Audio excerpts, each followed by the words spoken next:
Hello dear students, welcome to GDC classes. दोस्तों, स्वागत है आपका इस वीडियो में। और इस वीडियो में हम लोग बात करने जा रहे हैं दोस्तों आपके जो जीडीसी वीकली टेस्ट है उसके 50 क्वेश्चंस का प्रॉपर एक्सप्लेनेशन। दोस्तों, ये जो 50 एमसीक्यूज हैं वो आपके बायफिजिक लिक्विड डोजेज फॉर्म और सपोजिटरी टॉपिक से लिए गए हैं दोस्तों। तो आज हम टोटल 50 क्वेश्चंस का यहाँ पर प्रॉपर एक्सप्लेनेशन देखेंगे, प्रॉपर डिस्कशन करेंगे, साथ ही साथ उनके पॉसिबल आंसर्स जो भी हो उन पर भी चर्चा करेंगे। तो चलिए दोस्तों, शुरुआत करते हैं हम लोग क्वेश्चन नंबर 1 से। क्वेश्चन नंबर 1 क्या होने जा रहा है हमारे लिए, तो चलिए देखते हैं। तो यहाँ पर क्वेश्चन नंबर फर्स्ट से शुरुआत करते हैं। सस्पेंशन से लिया गया क्वेश्चन है दोस्तों। तो सस्पेंशन डोजेस फॉर्म क्या होते हैं, आपको पता है कि बायफिजिक कूज डिस्पर्शन सिस्टम होते हैं। और यहाँ पर सस्पेंशन के लिए कुछ कंडीशंस होती हैं।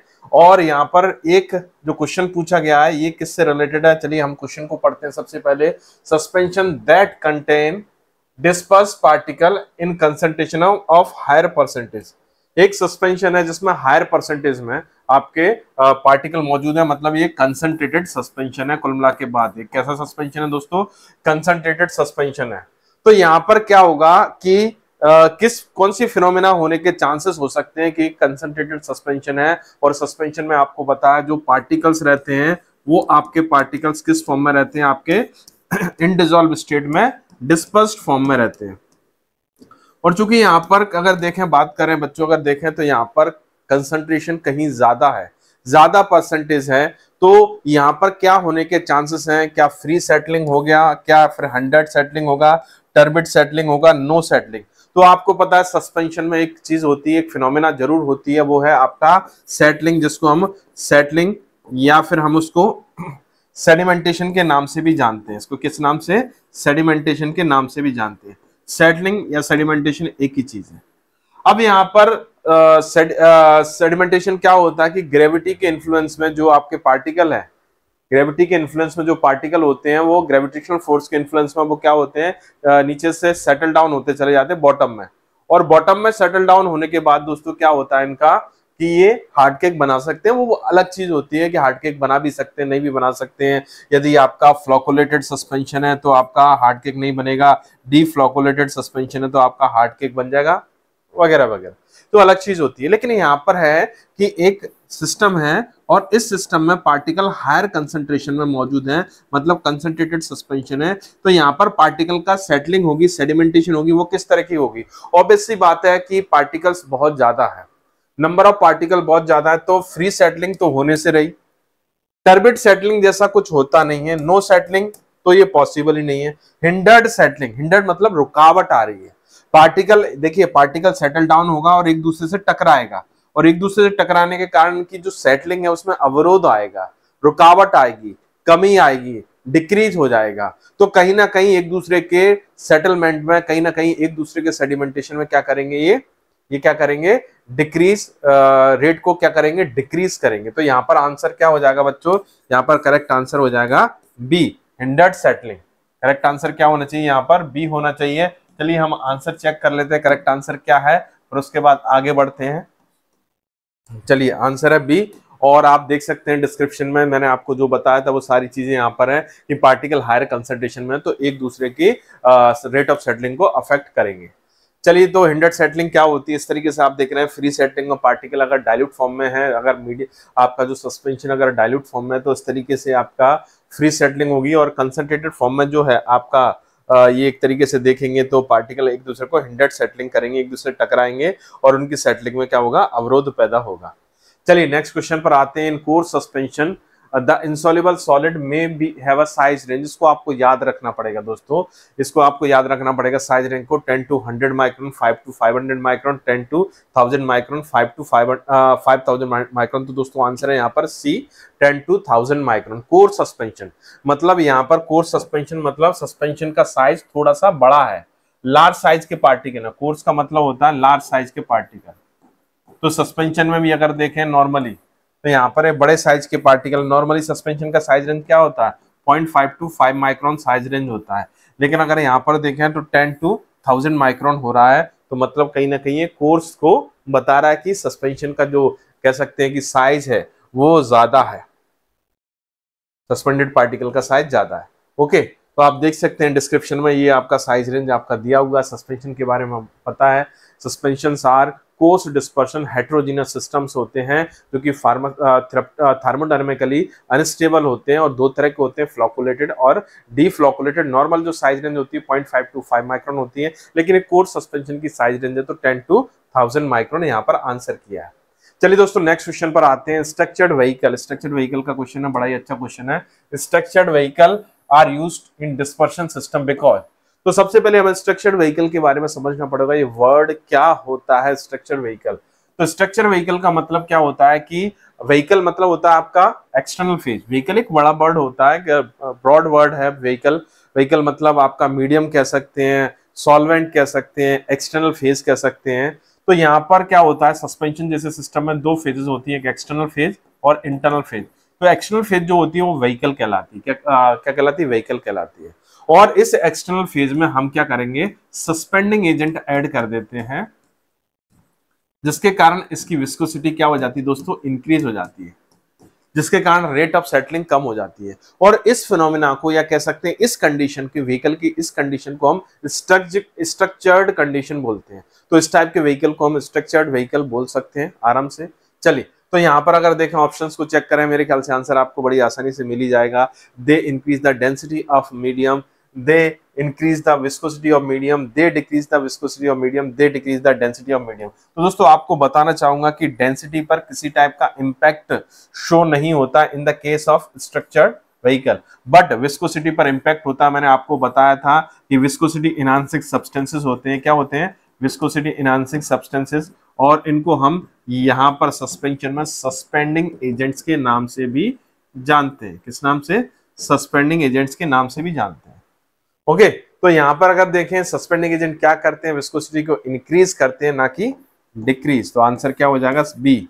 B is the right answer of this question. तो structured vehicle are those vehicle which having the suspending agent और viscosity enhancing agent, thereby their viscosity will be increased and rate of sedimentation of drug particle or suspended particle will be decreased। okay तो correct answer will be B is the right answer। Okay तो यहाँ पर structured vehicle आपको समझना होगा, ऐसे vehicle जिसमें जो स्ट्रक्चर्ड है मतलब उनमें सस्पेंडिंग एजेंट या थिकनिंग एजेंट मौजूद है या विस्कोसिटी एनहांसिंग सब्सटेंसेस मौजूद है। चलिए दोस्तों क्वेश्चन है PQRS वाला, और यहाँ पर incorrect, which of the following incorrect about the viscosity of suspension, क्या इनकरेक्ट है वो हमें ढूंढना है। तो करेक्ट भी ढूंढना है तो इनकरेक्ट भी ढूंढना है, हमें दोनों चीजों को ढूंढना पड़ेगा तभी जाके हमारा आंसर मिल पाएगा। तो P, high viscosity enhance the physical stability because sedimentation is retarded. बिल्कुल सही बात है, हमें पता है rate of sedimentation is directly proportional to the viscosity. तो विस्कोसिटी आप इंक्रीज करोगे तो रेट ऑफ सेडिमेंटेशन क्या हो जाएगी दोस्तों, डिक्रीज हो जाएगी, मतलब फिजिकल स्टेबिलिटी इंक्रीज हो जाएगी। तो ये तो बिल्कुल करेक्ट है। तो जहां जहां क्या है P है वहां तो आंसर हटा दीजिए आप, यहाँ पर P है, ये नहीं होगा, ये नहीं होगा। ठीक है चलिए और चेक कर लेते हैं हम लोग, पहले तो इसको देखते हैं। High viscosity inhibit the crystal growth because the movement of particle is diminished.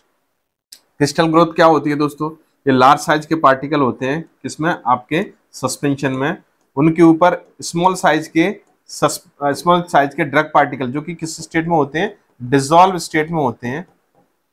वो क्या करते हैं, जैसे आपका टेम्परेचर फ्लक्चुएशन होता है तो आपके लार्ज साइज के पार्टिकल के ऊपर आकर इस तरीके से स्ट्रांगली अडेयर करने लगते हैं और क्रिस्टल ग्रोथ को कॉज करते हैं।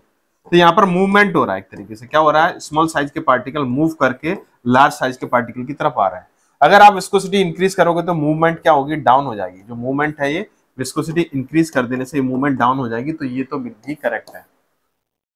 High viscosity prevent the transformation of stable crystal to metastable. दोस्तों कभी भी स्टेबल क्रिस्टल कभी भी मेटा स्टेबल में कन्वर्ट नहीं होता। हमेशा जो कन्वर्जन होता है वो मेटा स्टेबल से स्टेबल में होता है, हाई एनर्जी से लो एनर्जी में होता है।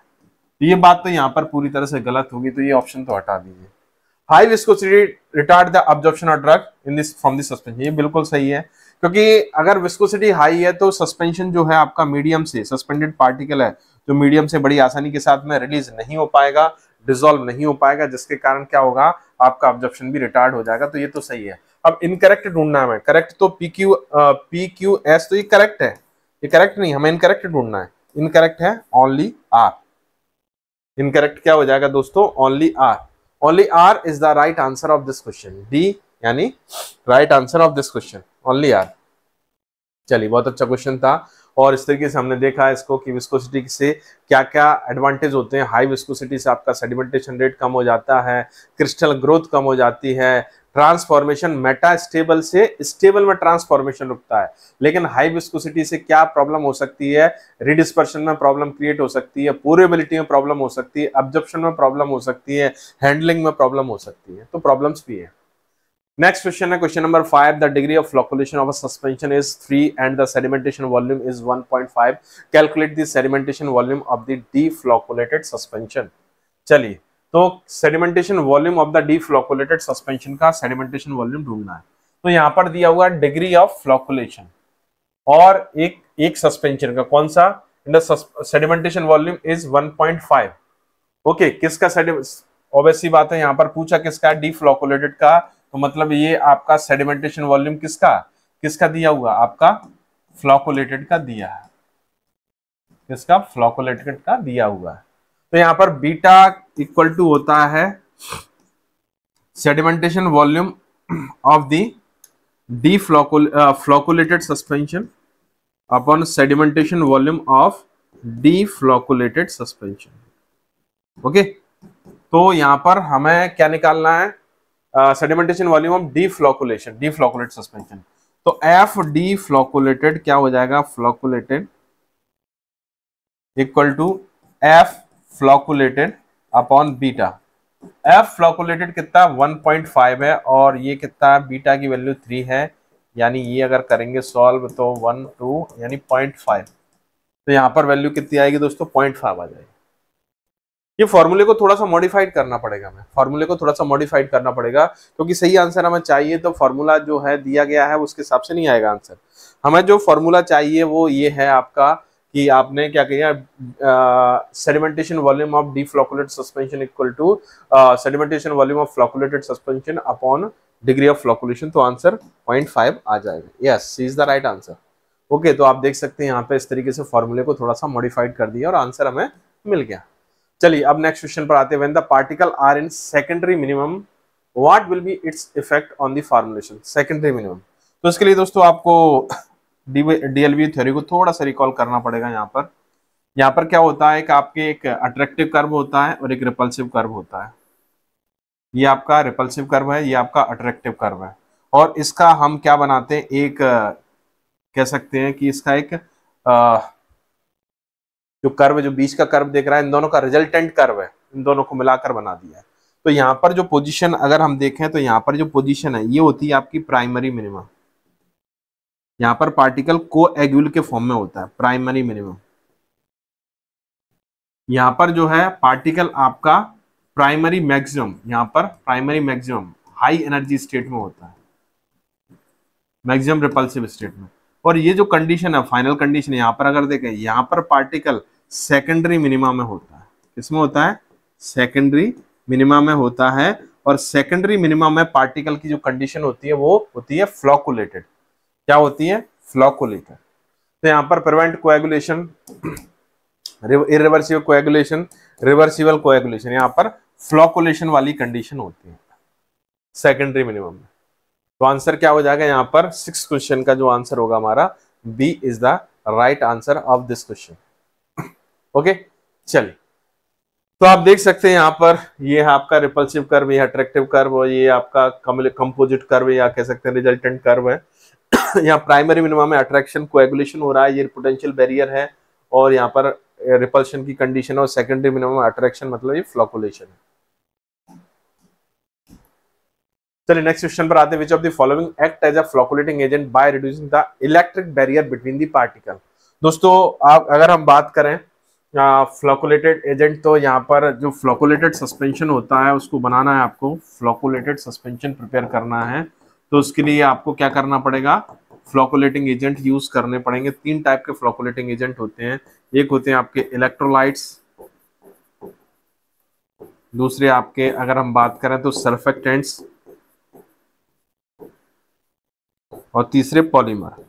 तो दोस्तों यहाँ पर क्या होता है, पार्टिकल्स जो है आपके फ्लोकुलेटेड सस्पेंशन में क्या होता है कि पार्टिकल के ऊपर चार्ज है तो इनके बीच में जीटा पोटेंशियल होगा, इसका मैक्सिमम जीटा पोटेंशियल होगा।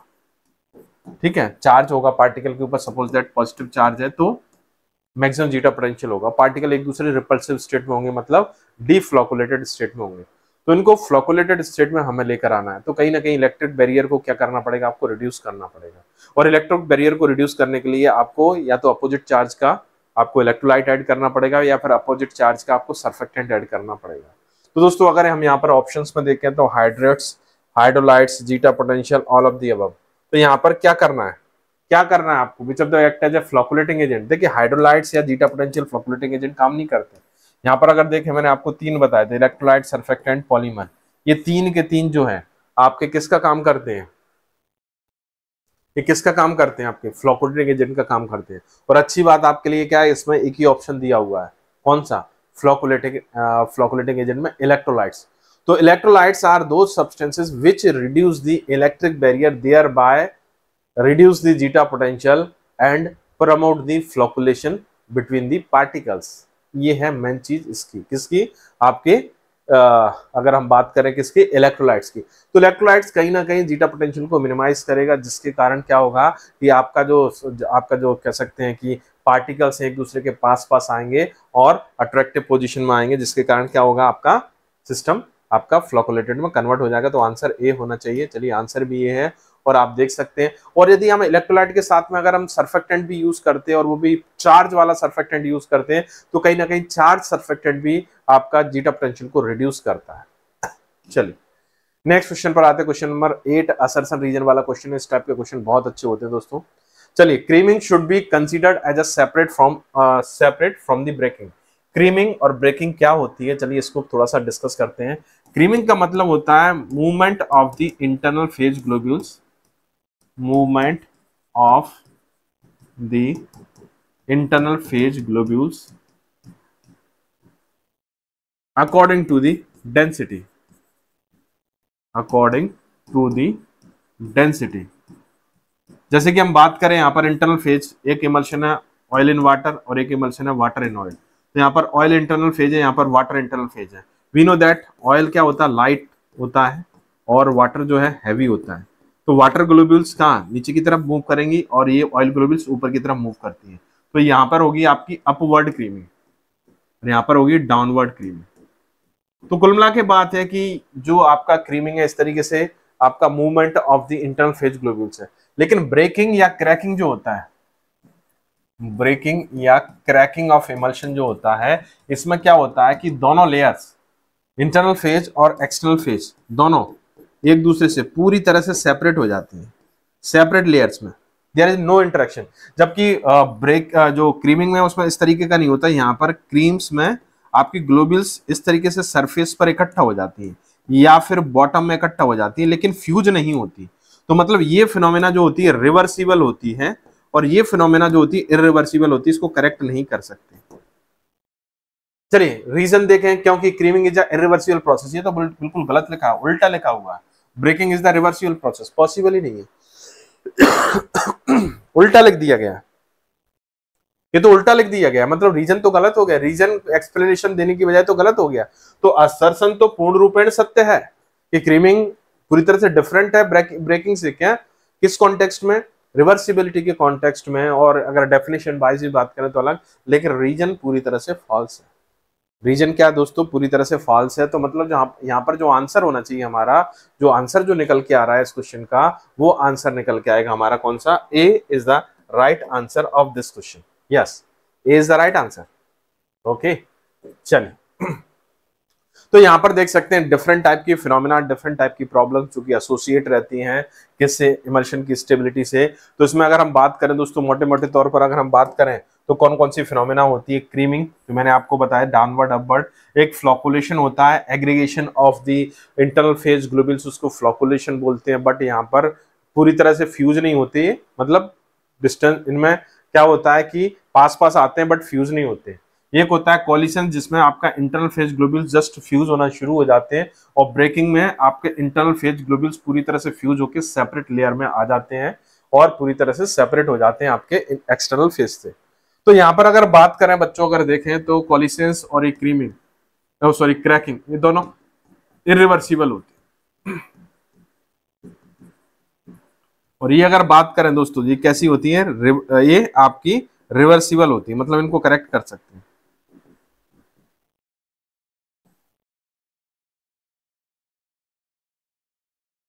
ओके, ये बहुत इंपॉर्टेंट पॉइंट है दोस्तों, इसको याद रखना है आपको कि कौन रिवर्सिबल होता है, कौन इरिवर्सिबल होता है। तो ये पॉइंट्स हैं आपके एग्जाम में पूछे जा सकते हैं, डेफिनेशन से भी क्वेश्चन आ जाता है इनके, और पूछ लिया जाता है। अच्छा, ये भी पूछ लिया जाता है किस फिनोमेना के बाद क्या होता है।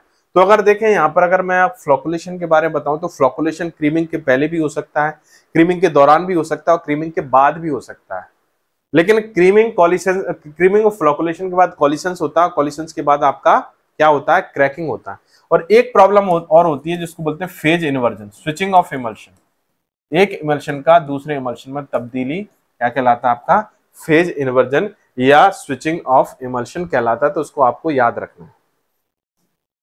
चलिए next question, the viscosity of external phase can be increase by the adding. Okay, तो दोस्तों आपको बताना चाहूंगा यहाँ पर विस्कोसिटी इंक्रीज करना मतलब एक्सटर्नल फेज का उस व्हीकल को या एक्सटर्नल फेज को क्या करना, उसका स्ट्रक्चरिंग करना। क्या करना, स्ट्रक्चरिंग करना। और स्ट्रक्चरिंग करने के लिए मैंने आपको एक क्वेश्चन भी कराया था, उसमें बताया था कि स्ट्रक्चरिंग करने के लिए हम विस्कोसिटी एनहांसिंग सब्सटेंसेस यूज करते हैं।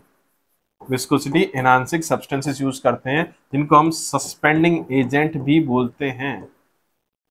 बेसिकली यहाँ पर सस्पेंशन में इनको सस्पेंडिंग एजेंट्स बोला जाता है। कौन कौन से होते हैं, कुछ गम्स होती हैं, कुछ आपके सेलुलोजिक पॉलीमर्स होते हैं, कुछ आपकी सिंथेटिक पॉलीमर्स भी होते हैं, और कुछ आपके क्या होते हैं दोस्तों, क्लेस। जैसे हम बात करें गम्स में अकेशिया, ट्रेगाकैंथ, ये सब आ जाएंगे, ग्वारगम। सेलुलोज पॉलीमर में HEC, HPMC, EC, MC, ये सब आ जाएंगे। सिंथेटिक पॉलीमर में PVP, PVA, क्लेज में वीगम एंड बेंटोनाइट्स, ये आ जाएंगे। ओके, तो यहां पर देख लेते हैं हम। मिथाइल सेलुलोज सेलुलोजिक पॉलीमर है, बिल्कुल सही है, ये यूज होगा। सोडियम एल्जिनेट, एल्जिनेट मतलब नेचुरल गम का डेरिवेटिव है, ये भी यूज होगा। सोडियम बाइकार्बोनेट एज सच किसी टाइप का विस्कोसिटी एनहांसिंग प्रॉपर्टी नहीं रखता। लैक्टोज भी किसी टाइप की विस्कोसिटी एनहांसिंग प्रॉपर्टी नहीं रखता।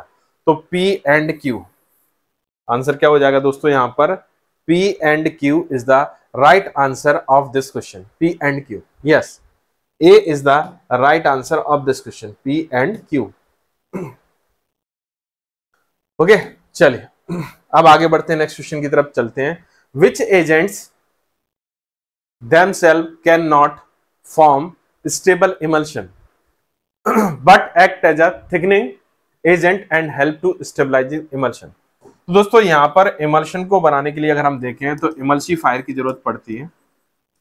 इमल्शन को अगर बनाना है, इमल्शन क्योंकि थर्मोडायनेमिकली अनस्टेबल होते हैं, थर्मोडायनेमिकली अनस्टेबल होते हैं, तो इनको अगर स्टेबल बनाना है आपको, तो स्टेबल बनाने के लिए आपको इमल्सीफाइंग एजेंट की जरूरत पड़ती है। और इमल्सीफाइंग एजेंट दो प्रकार के होते हैं अगर देखें, एक प्राइमरी और दूसरा आपका सेकेंडरी। ओके, प्राइमरी और सेकेंडरी। तो यहां पर बेसिकली अगर देखें मोड ऑफ एक्शन, अगर देखें इमल्सीफाइंग एजेंट का क्या मोड ऑफ एक्शन होता है, ये फिल्म प्रोड्यूस करते हैं around the internal phase globules, formation of film around the internal phase globules. Internal phase globules के चारों तरफ फिल्म प्रोड्यूस करते हैं। ये interfacial tension between external phase and internal phase reduce करते हैं, ये जीटा पोटेंशियल को रिड्यूस करते हैं, ये विस्कोसिटी को इंक्रीज करते हैं। तो यहां पर अगर देखें प्राइमरी फंक्शन क्या होता है, formation of film around the internal phase globules, interfacial tension को रिड्यूस करना। और अगर देखिए अगर देखें प्राइमरी फंक्शन अगर देखें मोटे मोटे तौर पर, तो प्राइमरी फंक्शन ये होता है इंटरफेशियल टेंशन रिड्यूस करना, जीटा पोटेंशियल रिड्यूस करना और विस्कोसिटी इंक्रीज करना, ये सेकेंडरी फंक्शन है। तो जो सेकेंडरी इमल्सिफायर होते हैं, ऑक्सिलरी इमल्सिफायर होते हैं, इनमें से ऐसा वर्क करते हैं। तो यहां पर अगर देखें ये थिकनिंग एजेंट है, थिकनिंग एजेंट का काम कर रहे हैं, लेकिन अकेला अगर इनको यूज किया जाए, अकेला अगर यूज किया जाए इनको, तो ये इमल्शन नहीं बना सकते, क्योंकि ये आपका film formation around the globules create नहीं करने में कैपेबल नहीं है। अकेला थिकनिंग एजेंट है, अकेले थिकनिंग एजेंट की प्रॉपर्टी रखने से आप इमल्शन को स्टेबल नहीं कर सकते। इमल्शन को अगर स्टेबल बनाना है तो उसके लिए कहीं ना कहीं इंटरनल फेज ग्लोब्यूल्स के चारों तरफ क्या करना पड़ेगा, आपको एक फिल्म प्रोड्यूस करनी पड़ेगी, ताकि इंटरनल फेज ग्लोब्यूल्स एक दूसरे में फ्यूज ना हो जाए। तो यहां पर अगर देखें दोस्तों, बात करें सरफेस एक्टिव एजेंट एक तरीके से प्राइमरी है। वेटिंग एजेंट हम ऐसा यूज नहीं करते इमल्सिफाइंग एजेंट, इमल्शन में ओडब्ल्यू इमल्सिफाइंग एजेंट तो यूज किया जाता है, तो इमल्सिफायर है। लेकिन अगर देखें दोस्तों यहाँ पर ऑक्सिलरी इमल्सिफाइंग एजेंट, ऑक्सिलरी मतलब सहयोगात्मक, जो कैसा है आपका सहयोगात्मक कंडीशन है आपका, एक तरीके से अगर देखें कि एसोसिएशन के साथ है, सपोर्टिंग रोल में, तो उनको बोलते हैं सेकेंडरी या ऑक्सिलरी इमल्सिफायर। तो ऐसे सब्सटेंसेस जो केवल थिकनिंग एजेंट का काम करते हैं, उनको हम ऑक्सिलरी या सेकेंडरी इमल्सिफायर के नाम से जानते हैं। तो आंसर क्या हो जाएगा दोस्तों, B is the right answer of this question. इस क्वेश्चन का सही आंसर क्या हो जाएगा दोस्तों, बी। चलिए दोस्तों, अब देखते हैं इस क्वेश्चन का एक्सप्लेनेशन, करेक्ट एक्सप्लेनेशन क्या है। ऑक्सिलरी इमल्सिफाइंग एजेंट्स क्या होते हैं वो हमें पता ही चल गया कि सेकेंडरी ऑक्सिलरी इमल्सिफाइंग एजेंट को हम सेकेंडरी इमल्सिफाइंग एजेंट के नाम से जानते हैं, और ये नॉर्मली इनकैपेबल होते हैं कि स्टेबल इमल्शन प्रोड्यूस करने में। लेकिन बट स्टेबल इमल्शन को कह सकते हैं, इसकी स्टेबिलिटी को इंप्रूव करने में काफी हेल्प कर सकते हैं, मैनेज करने में हेल्प कर सकते हैं by the mechanism of the thickening mechanism के थ्रू क्या कर सकते हैं, या कह सकते हैं विस्कोसिटी इनहांसिंग सब्सटेंसेस होते हैं जो कि आपके सिस्टम की विस्कोसिटी बढ़ा सकते हैं, जिसके कारण क्या होगा, आपका जो इमल्शन है वो आपका थर्मोडायनेमिकली स्टेबल हो जाएगा। Okay, glycerin monostearate, stearic acid, CMC, sodium, methyl cellulose, style alcohol, ऐसे कंपाउंड्स होते हैं। चलिए मैच द फॉलोइंग पर बात करते हैं। यहाँ पर अगर हम देखें तो दोस्तों यहाँ पर एक सेल दिया हुआ है जिसमें HLV वैल्यू दी गई है 15, 4.3, 12, 25, और एक तरफ अगर देखें तो आपके नेम दिए गए हैं सब्सटेंस के, उनकी जैसे ट्राइएथाइलमाइन, एन एसिटाइल, एन एथाइल मॉर्फोलिनियम इथोसल्फेट, सॉर्बिटन मोनोवोलेट, पॉलीऑक्सीथाइलिन सॉर्बिटन मोनोवोलेट। तो यहाँ पर दोस्तों देखें सॉर्बिटन मोनोवोलेट, अगर हम बात करें यहाँ पर अगर देखें इसके नाम को, अगर नाम को एक्सप्लोर करें तो इसका नाम है आपका स्पान 80। ये स्पान 80 का केमिकल नेम है, और स्पान आपको पता है किस नेचर के होते हैं, लिपोफिलिक नेचर के होते हैं, लो HLV वैल्यू वाले होते हैं, और इनकी HLV value near about to 5 होती है। तो नियर अबाउट टू 5 कहां पर दिख रहा है, देखिए 4.3, तो इसको इससे मैच कर दीजिए। पॉलीऑक्सीथाइलिन सॉर्बिटन मोनोवोलेट, ये आपका कौन सा है, ट्विन 80 है। कौन सा ट्विन 80, और ट्विन 80 की HLV value near about to 15 होती है। ट्विन की HLV वैल्यू कैसी होती है, नियर अबाउट टू 15, देखिए नियर अबाउट टू 15। तो फर्स्ट अगर देखें S, सेकंड R, उसके बाद देखें ट्राइएथाइलमाइन। ट्राइएथाइलमाइन जो होता है उसकी HLV वैल्यू कितनी होती है दोस्तों, 12 होती है, ये हमें याद रखना पड़ेगा। और ये 25 HLV वैल्यू आपका एन एसिटाइल, एन एथाइल मॉर्फोलिनियम इथोसल्फेट होता है। तो first S, second R, third P, fourth Q, C answer हो जाएगा। नो सॉरी, C नहीं होगा, C नहीं, D आंसर होगा। First S, second R, third Q, third का Q है ना, थर्ड का P, हाँ नहीं दोस्तों, इसको मैं सुधारता हूं। थर्ड P है कि नहीं, थर्ड S, थर्ड P है और फोर्थ Q है, थर्ड P है और फोर्थ Q है। ओके, आंसर तो देखिए अगर हम बात करें तो यहां पर अगर देखें तो ये अगर देखें तो फर्स्ट S, ये सेकंड R, थर्ड P और फोर्थ Q, आंसर क्या हो जाएगा, C is the right answer of this question. Okay, चलिए C is the right answer. और आप देख सकते हैं यहाँ पर डिफरेंट टाइप के एमल्सिफाइंग एजेंट है, उनका HLV वैल्यू, सर्फेक्टेंट के HLV वैल्यू ट्राइएथाइलमाइन ओलिएट का 12, एन एसिटाइल, एन एथाइल मॉर्फोनियम इथोसल्फेट का 25, सॉर्बिटन मोनोवोलेट का 4.3, ट्विन 80 का 15, अकेशिया का अगर बात करें तो अकेशिया का जो आपका OW इमल्सिफाइंग एजेंट होता है। ओके, चलिए अब नेक्स्ट क्वेश्चन पर आते हैं, क्वेश्चन नंबर 12 पर। विच of the following is an example of cationic surfactant for the pharmaceutical emulsion. दोस्तों यहाँ पर अगर देखें डिफरेंट टाइप के इमल्सिफायर होते हैं as per their charge, cationic positive charge वाले, एनायनिक नेगेटिव चार्ज वाले, एम्फोटेरिक बोथ चार्ज है इनके ऊपर, और नॉन आयनिक मतलब इनके ऊपर कोई चार्ज नहीं है। ये 4 टाइप के सर्फेक्टेंट होते हैं जो इमल्सिफायर का काम कर सकते हैं। ऑप्शंस देखते हैं। फॉस्फेट एस्टर, ये आपका एनायनिक होता है। ओके, पाइरिडिनियम ये आपका कैटायनिक होता है। पोलोक्सामर ये आपका अगर बात करें तो कैसा होता है, एम्फोटेरिक होता है। और ये पोलोक्सामर एम्फोटेरिक और फॉस्फोरिक एसिड ये आपका नॉन आयनिक होता है। ओके, चलिए तो यहां पर आंसर क्या हो जाएगा, बी, कैटायनिक ढूंढना है हमें, B is the right answer. Okay, यहां पर देख सकते हैं आप एनायनिक कैटेगरी में अगर देखें दोस्तों तो ये आपको मिल जाएगा, आपको कैटायनिक कैटेगरी में सॉरी पाइरिडिनियम मिल जाएगा। आपको कौन सा, पाइरिडिनियम आराम से मिल जाएगा। चलिए अब नेक्स्ट क्वेश्चन पर आते हैं, question number 13। Theory of emulsification are characterized by one of the following except. Theory of emulsification, emulsion किस तरीके से बनते हैं और किस तरीके से स्टेबलाइज होते हैं उनको एक्सप्लेन करने के लिए कुछ थ्योरी दी गई है। तो उन थ्योरी में से कौन सी थ्योरी नहीं है, miscellaneous physical chemical changes, phase inversion, these are the not the theory. Fisher theory of hydrates and solvates, ये थ्योरी होती है जो कि आप इमल्शन के लिए यूज करते हो। विस्कोसिटी थ्योरी, आर और एस तो होती है लेकिन पी क्यू नहीं होती। तो आंसर क्या हो जाए, एक्सेप्ट पूछा है बच्चों, क्या पूछा है, एक्सेप्ट पूछा है। तो एक्सेप्ट के हिसाब से आंसर क्या हो जाएगा, A, P and Q, A is the right answer.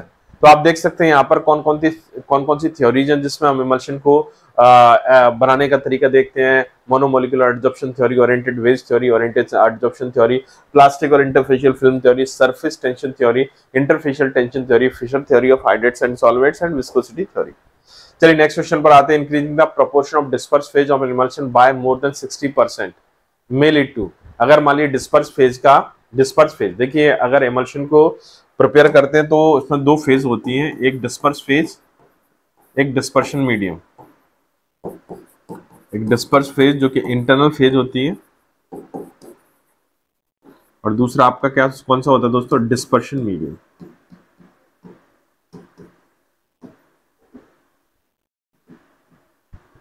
Okay, तो यहां पर अगर देखें डिस्पर्स फेज के बारे में बात करें तो ये लीस्ट अमाउंट में होती है और ये लार्ज अमाउंट में होती है, तो इसकी ज्यादा क्वांटिटी होती है। लेकिन जब आपका इंटरनल फेज मोर देन 60% हो जाता है तो क्या हो जाता है, इंटरनल फेज एक्सटर्नल फेज बन जाएगा। मतलब disperse phase become dispersion medium और dispersion medium consider as a internal phase या डिस्पर्स फेज। तो उस कंडीशन को बोलेंगे स्विचिंग ऑफ इमल्शन। क्या बोलते हैं दोस्तों, स्विचिंग ऑफ इमल्शन। इमल्शन की स्विचिंग बोलते हैं इसको। मतलब क्या होता है स्विचिंग ऑफ इमल्शन, क्या कहलाता है, फेज इन्वर्जन कहलाता है। क्या कहलाता है दोस्तों, फेज इन्वर्जन। तो सी आंसर होगा इस क्वेश्चन का, C is the right answer of this question. चलिए ये फेज इन्वर्जन का एक्सप्लेनेशन है कि जब internal phase more than 60% exceed कर जाएगी एक्सटर्नल फेज से तो वो फेज स्विचिंग ऑफ इमल्शन हो जाएगा, इरिवर्सिबल प्रॉब्लम होती है। In micro emulsion the volume fraction of disperse phase varies from. दोस्तों ये आपको याद रखना पड़ेगा, यहाँ पर ऑप्शन है 0.2 से 0.6, 0.4 से 0.8, 0.2 से 0.8 और 0.4 से 0.6। तो सही आंसर है सी, 0.2 से 0.8। C is the right answer of this question. Okay, तो माइक्रो इमल्शन आपको पता है थर्मोडायनेमिकली स्टेबल सिस्टम होते हैं और ये कह सकते हैं ट्रांसपेरेंट टाइप के इमल्शंस होते हैं। अल्ट्रा लो इंटरफेशियल टेंशन होती है और ग्लोबुलस का साइज 0.2 से 0.8। जो आपका डिस्पर्स फेज का जो आपका कह सकते हैं जो आपका वॉल्यूम फ्रैक्शन है वो 0.2 से 0.8 के बीच में होता है। चलिए नेक्स्ट क्वेश्चन पर आते हैं। Question number 16। Most of the pharmaceutical suspension are flocculated except flocculated expect parental suspension. What are the most important? expect नहीं होगा, except होगा।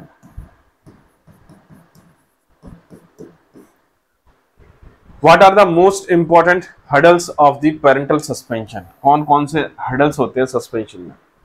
इस तरीके से क्यों आप पेरेंटल में मोस्ट ऑफ दी मतलब फ्लॉक, देखिए पेरेंटल प्रिपरेशन अगर देखें तो पेरेंटल प्रिपरेशंस में आप लिक्विड प्रिपरेशन यूज करते हो, लाइक आप सस्पेंशंस यूज करते हो, लाइक आप इमल्शन यूज करते हो,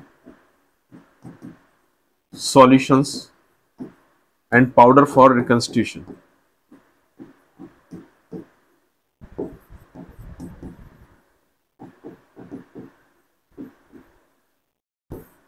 ओके, लेकिन यहां पर मैं आपको बताना चाहूंगा पेरेंटल का एक रूट होता है, कौन सा, आईवी रूट। इस रूट में सस्पेंशन, किसी भी प्रकार का सस्पेंशन यूज नहीं करते, लेकिन अगर ओवरऑल बात करें तो सस्पेंशन यूज करते हैं बट फ्लोकोलेटेड नहीं यूज करते।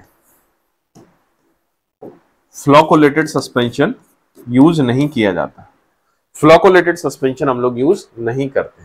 ओके, फ्लोकोलेटेड सस्पेंशन यूज नहीं किया जाता।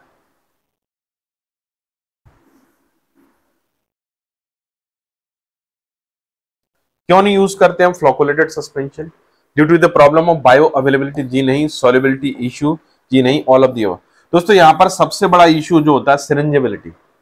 अगर मान लीजिए आपका जो आपका सस्पेंशन है कैसा, फ्लोकोलेटेड है, फ्लोकोलेटेड सस्पेंशन है, उसको सिरिंज के थ्रू आप दे रहे हो, तो वो सिरिंज से बड़ी आसानी से क्या होगा, निकल नहीं पाएगा, विड्रॉ नहीं हो पाएगा। इसलिए flocculated suspension can not be given by the parental routes. ठीक है, डीफ्लोकोलेटेड दे सकते हो, डीफ्लोकोलेटेड यूटिलाइज कर सकते हो, बट फ्लोकोलेटेड के साथ प्रॉब्लम है, फ्लोकोलेटेड आप यूटिलाइज नहीं कर सकते, ये सबसे बड़ी प्रॉब्लम है। तो बायोलिटी ऐसा कुछ प्रॉब्लम होती नहीं पेरेंटल में, आपको पता है बायोलिटी तो यहाँ पर 100% कंसीडर की गई है। सॉल्युबिलिटी इशू तो सस्पेंशन का है ही नहीं, क्योंकि सस्पेंशन में हम इनसॉल्युबल ड्रग को यूज करते हैं। हाँ, सिरिंजेबिलिटी इशू हो सकता है, क्योंकि आपको जो फ्लोकोलेटेड सस्पेंशन है उसको सिरिंज से क्रॉस कराने के लिए आपको एक्स्ट्रा फोर्स लगाना पड़ेगा, और ये पॉसिबल नहीं होता। चलिए अब आगे बढ़ते हैं दोस्तों, नेक्स्ट क्वेश्चन पर चलते हैं। Identify the wrong match pattern of the DLVO theory. DLVO theory के बारे में पहले क्या बता चुके हैं आपको कि डीएलवीए थ्योरी क्या होती है। इसमें हम कोलॉइड्स और कह सकते हैं कि डिस्पर्सन सिस्टम या सस्पेंशन की स्टेबिलिटी को एक्सप्लेन करते हैं। ये डिपेंड करती है relative attractive forces and relative repulsive forces and distance between the particle. तो यहाँ पर अगर हम देखें दोस्तों, बात करें तो इस तरीके से ग्राफ बनता है, जो ग्राफ में आपने देखा होगा इस तरीके से, ये रिपल्सिव कर्व है, ये अट्रैक्टिव कर्व और ये कंपोजिट कर्व होता है। यहाँ पर ये प्राइमरी मिनिमम होता है, जिस पर कोएगुलेशन होता है, प्राइमरी मिनिमम। ये आपका प्राइमरी मैक्सिमा होता है,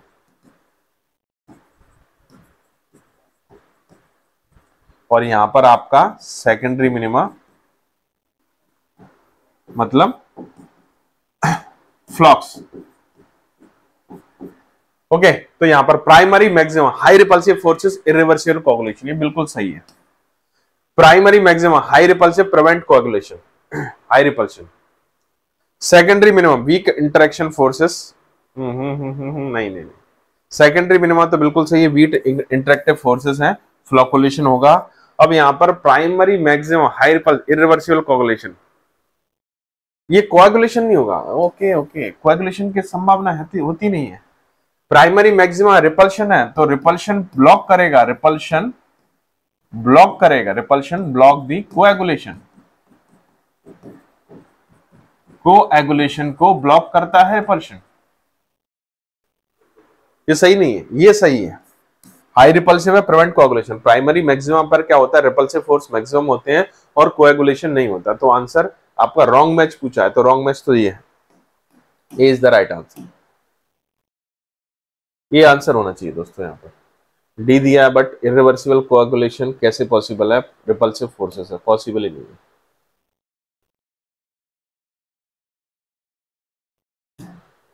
प्रिवेंट कोएगुलेशन, देखिए प्राइमरी में, यहाँ पर देखिए प्राइमरी मैक्सिमा पर आपका प्रिवेंट कोएगुलेशन का प्रिवेंट होता है, रिवर्सिबल कोएगुलेशन नहीं बनता। इरिवर्सिबल कोएगुलेशन किस पर होता है, प्राइमरी मिनिमम पर बनता है। आंसर नन नहीं होगा दोस्तों यहाँ पर।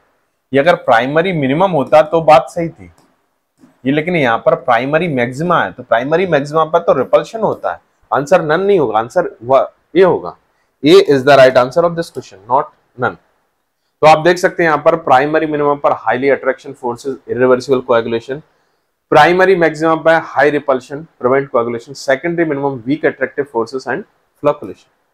चलिए तो आप देख सकते हैं, देखिए यहाँ पर दो कर्व हैं, आप देख पा रहे हैं यहाँ पर, ये आपका रिपल्सिव इलेक्ट्रोस्टैटिक इंटरेक्शन है और ये आपका अट्रैक्टिव फोर्स है, वंडरवाल अट्रैक्टिव फोर्सेस। तो रिपल्सिव कर्व होता है, अट्रैक्टिव कर्व, इन दोनों का मिलाकर एक कंपोजिट कर्व है। ये आपका एनर्जी बैरियर है और ये यहाँ पर आपको मिलेगा प्राइमरी मिनिमम, ठीक है, प्राइमरी मैक्सिमम, सॉरी क्या मिलेगा, प्राइमरी मैक्सिमम, यहाँ पर प्राइमरी मैक्सिमम मिलेगा और ये प्राइमरी मिनिमम यहाँ पर है, कोएगुलेशन यहाँ पर होता है। यहाँ पर इंटर पार्टिकल डिस्टेंस कुछ होगी और पार्टिकल्स के बीच में क्या होगा, फ्लॉकुलेशन क्रिएट होगा।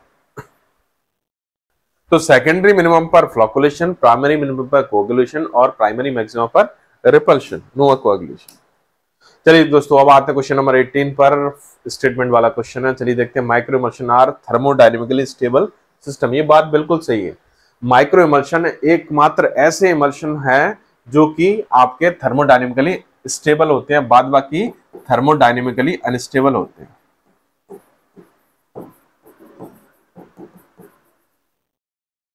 थर्मोडायनेमिकली अनस्टेबल होते हैं, बाद बाकी केवल यही स्टेबल होते हैं। ओके, ये तो फर्स्ट तो करेक्ट हो गया। Nano emulsion are thermodynamically unstable but kinetically stable, ये भी बात सही है। नैनो इमल्शन थर्मोडायनेमिकली अनस्टेबल तो होते हैं बट काइनेटिकली स्टेबल होते हैं, तो बोथ ऑप्शंस आर करेक्ट। ये भी करेक्ट, ये भी करेक्ट। इस चीज को याद रखना, बहुत अच्छा क्वेश्चन है कि नैनो इमल्शन थर्मोडायनेमिकली अनस्टेबल तो होते हैं बट काइनेटिकली कैसे होते हैं, आपके स्टेबल होते हैं। तो आंसर क्या हो जाएगा, बोथ करेक्ट। तो यहां पर ये आप देख सकते हैं, ये माइक्रो इमल्शन है, ये नैनो इमल्शन है। ओके, चलिए अब आते हैं नेक्स्ट क्वेश्चन पर, क्वेश्चन नंबर 19 पर। अब इसमें एक और चीज है, मैं इसको और बता दूं आपको दोनों में डिफरेंस, नैनो इमल्शन और माइक्रो इमल्शन में। ये thermodynamically stable, thermodynamically unstable but kinetically stable. Component है ऑयल वाटर सरफेक्टेंट और कोसल्फेक्टेंट। और इसमें भी अगर नॉन इमल्शन में अगर देखें तो इसके भी जो कंपोनेंट है सेम है जब माइक्रो इमल्शन होते हैं। Surfactant oil ratio, large surfactant oil ratio होता है, यहाँ पर लो सरफेक्टेंट ऑयल रेशियो रहता है। ऑप्टिकल प्रॉपर्टी ट्रांसपेरेंट होती है, ट्रांसपेरेंट टू ओपेक होता है। इस तरीके से कुछ डिफरेंसेस हैं जो हमने देखे। चलिए दोस्तों नेक्स्ट क्वेश्चन पर आते हैं। Identify the incorrect statement. Incorrect statement को आइडेंटिफाई करना। Brownian motion of particle give fluctuated suspension. Brownian motion of particle can be observed if particle size is 2 to 5 micron। जी हाँ, ये बिल्कुल सही है। पार्टिकल साइज स्मॉल अगर है तो आपको Brownian motion देखने को मिलेगी। Brownian motion of particle makes suspension unacceptable।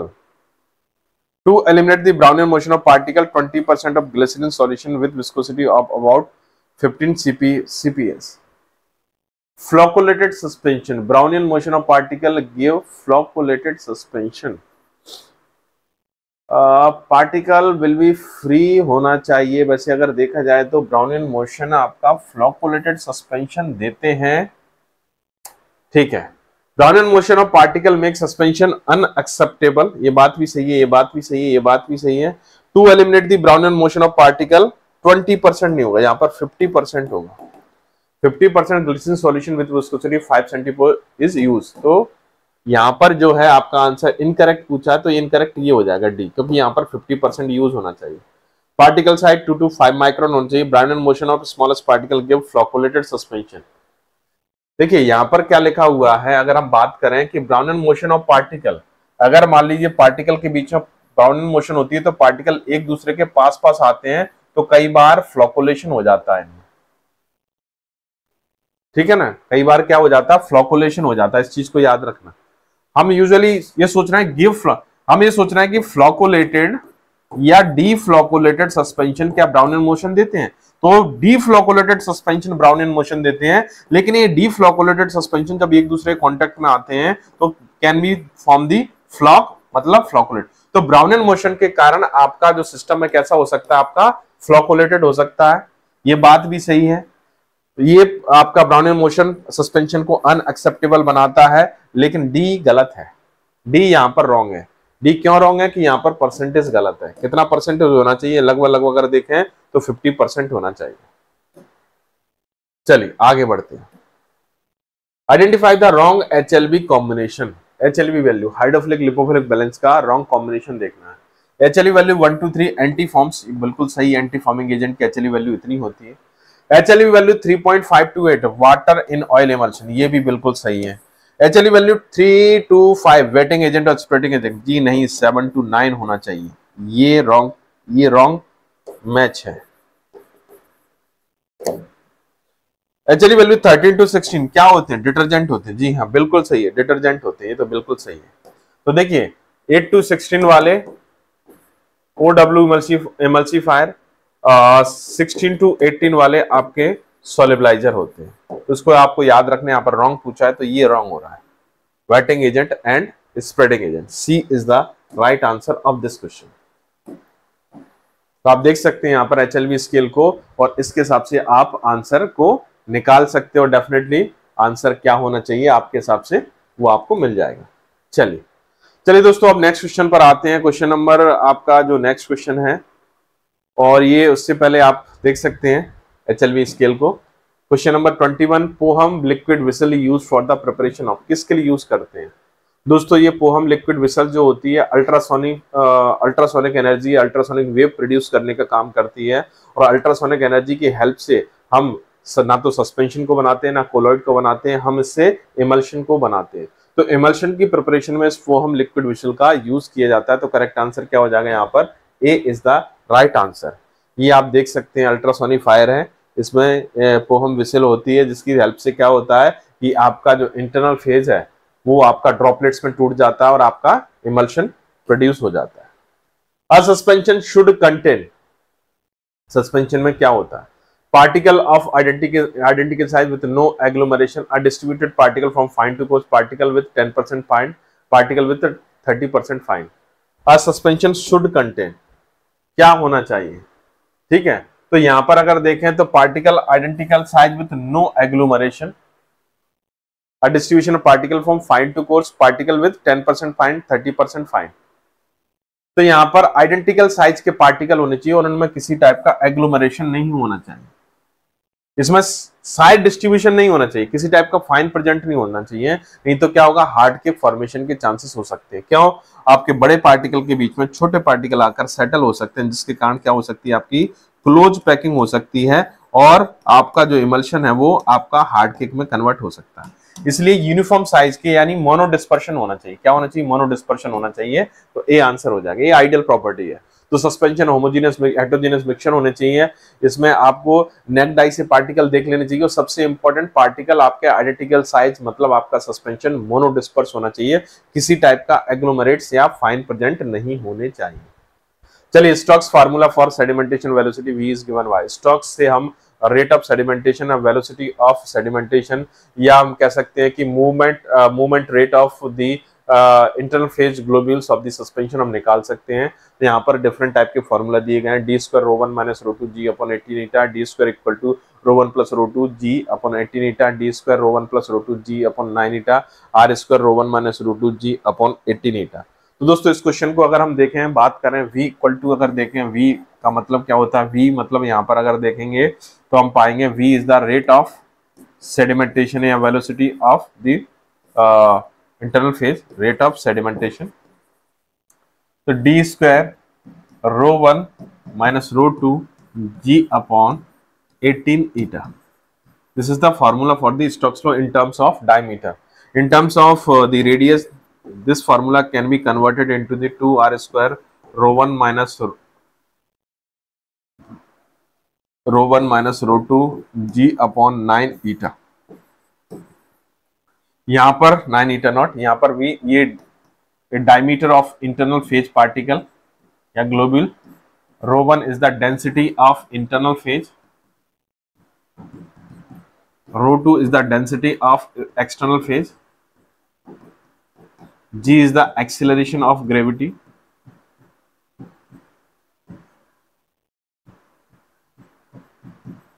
eta naught is the viscosity of medium, 18 is the number, r is the radius of the particle or globules। तो यहां पर आप मैच कर लीजिए, a मैच कर रहा है हमारा, यहां से अगर आप देख पा रहे हैं D square rho 1 minus rho 2 जी अपॉन 18 ईटा, तो A is the right answer. Okay, चलिए तो इससे आप डिफरेंट टाइप के आप कह सकते हैं कि जो रेट ऑफ सेडिमेंटेशन को कम करने के लिए अगर सस्पेंशन की बात कर रहे हैं तो आप रेडियस को कम कर दीजिए, पार्टिकल साइज को कम कर दीजिए, विस्कोसिटी को इंक्रीज कर दीजिए, डेंसिटी डिफरेंस कम कर दीजिए एक्सटर्नल फेज इंटरनल फेज का, तो अब ऐसी बात है कि आपका जो आपका रेट ऑफ सेडिमेंटेशन है सस्पेंशन का वो क्या हो जाएगा, कम हो जाएगा। चल क्वेश्चन नंबर 24 पर आते हैं। The principal limiting factor in the rate of absorption from the suspension is, suspension में रेट लिमिटिंग फैक्टर कौन सा होता है ड्रग के एब्जॉर्प्शन के लिए? डिसोल्यूशन रेट, ठीक है ना, ये तो कुछ डिसोल्यूशन रेट अगर हम बात करें दोस्तों, सॉरी डिसोल्यूशन रेट के बारे में अगर बात करें तो यहाँ पर अगर देखें सस्पेंशन में जो आपका पार्टिकल है जो आपका इंसॉल्युबल फॉर्म में, और इंसॉल्युबल फॉर्म में होता है तो जैसे ही आपके डिसोल्यूशन मीडियम में जाता है तो धीरे धीरे करके डिसॉल्व होता है। ऐसे जीआईटी ल्यूमेन में पहुंचा है ना, ये सपोज दैट जीआईटी ल्यूमेन में पहुंचा और डिसॉल्व हो रहा है। डिसॉल्व होने के बाद ड्रग सॉल्युबल फॉर्म में आ जाएगा, देन अब्जॉर्प्शन होगा। विस्कोसिटी एज सच इंपैक्ट नहीं डालती, फिजिकल स्टेबिलिटी भी नहीं, सस्पेंडिंग एजेंट भी नहीं। अगर अगर अब्जॉर्प्शन के बारे में बात करें तो अब्जॉर्प्शन के लिए सबसे इंपॉर्टेंट फैक्टर होता है उसका डिसोल्यूशन रेट। ये डिसोल्यूशन रेट इसके अब्जॉर्प्शन को कंट्रोल करेगा। अगर फास्ट डिसोल्यूशन होगा तो अब्जॉर्प्शन फास्ट होगा, तो ये मेन इंपॉर्टेंट फैक्टर है सस्पेंशन के लिए। अगर बायो अवेलेबिलिटी के बारे में बात करें, रेट ऑफ अब्जॉर्प्शन के बारे में बात करें तो डिसोल्यूशन ही उसको कह सकते हैं कि कंट्रोल करेगा, तो A is the right answer. Okay, चलिए दोस्तों क्वेश्चन नंबर 25 पर आते हैं। Rectal suppositories usually employ vehicle that melt और soften at body temperature and are not compressed as a tablet. Rectal suppository जो होती है इस तरीके से डिजाइन की जाती है कि बॉडी टेम्परेचर पर या तो मेल्ट हो जाए या सॉफ्ट हो जाए, डिसॉल्व हो जाए, जिसके या बॉडी फ्लूइड में डिसॉल्व हो जाए, जिसके कारण ड्रग बड़ी आसानी से रिलीज हो जाए। तो यहाँ पर इसके लिए आपके क्या करते हैं, ऐसे व्हीकल यूज करते हैं जिनका melting point near about to your body temperature होता है और बड़ी आसानी से ड्रग को रिलीज कर सकते हैं। तो असर्शन एकदम से करेक्ट है। The amount of liquid in the rectal cavity is inadequate for the tablet disintegration. अगर हम इसमें बात करें दोस्तों सिंपली अगर देखें, टैबलेट को आप रेक्टल रूट में यूज नहीं करते। देखिए इस स्टेटमेंट का मतलब क्या था कि आप रेक्टल सपोर्टरी यूज कर रहे हैं। रेक्टल सपोर्टरी रेक्टल डोजेस फॉर्म बहुत पॉपुलर रेक्टल डोजेस फॉर्म है, इतना रेक्टल रूट से टैबलेट यूज नहीं करते। क्यों नहीं यूज करते? टैबलेट यूज नहीं करते, टैबलेट भी यूज कर सकते हैं। सपोजिटरी और टैबलेट का अगर शेप देखा जाए तो एक जैसा होता है, लेकिन अगर देखें बात करें दोस्तों सब टैबलेट को यूज ना करने का कारण क्या है कि रेक्टल जो फ्लूइड होता है उतना अमाउंट रेक्टल फ्लूइड का जो अमाउंट होता है वो इनसफिशिएंट होता है किसी भी टैबलेट के डिसइंटीग्रेशन या डिसोल्यूशन के लिए। लेकिन उस रेक्टल फ्लूइड में आपकी सपोजिटरी जाएगी और बॉडी टेम्परेचर के इन्फ्लुएंस में वो सपोजिटरी क्या करेगी, मेल्ट हो जाएगी। सपोज दैट ये सपोजिटरी आपकी रेक्टल फ्लूइड में गई और रेक्टल फ्लूइड में जाने के बाद ये क्या हो जाएगी, धीमे धीमे करके मेल्ट हो जाएगी और मेल्ट होने के बाद आपकी ड्रग रिलीज कर सकती है। लेकिन ऐसा टैबलेट के केस में नहीं होता। टैबलेट जाएगी रेक्टल फ्लूइड में पड़ी रहेगी, इनकम्प्लीट डिसइंटीग्रेशन होगा, इनकम्प्लीट डिसोल्यूशन होगा और इरिटेशन कॉज करेगी।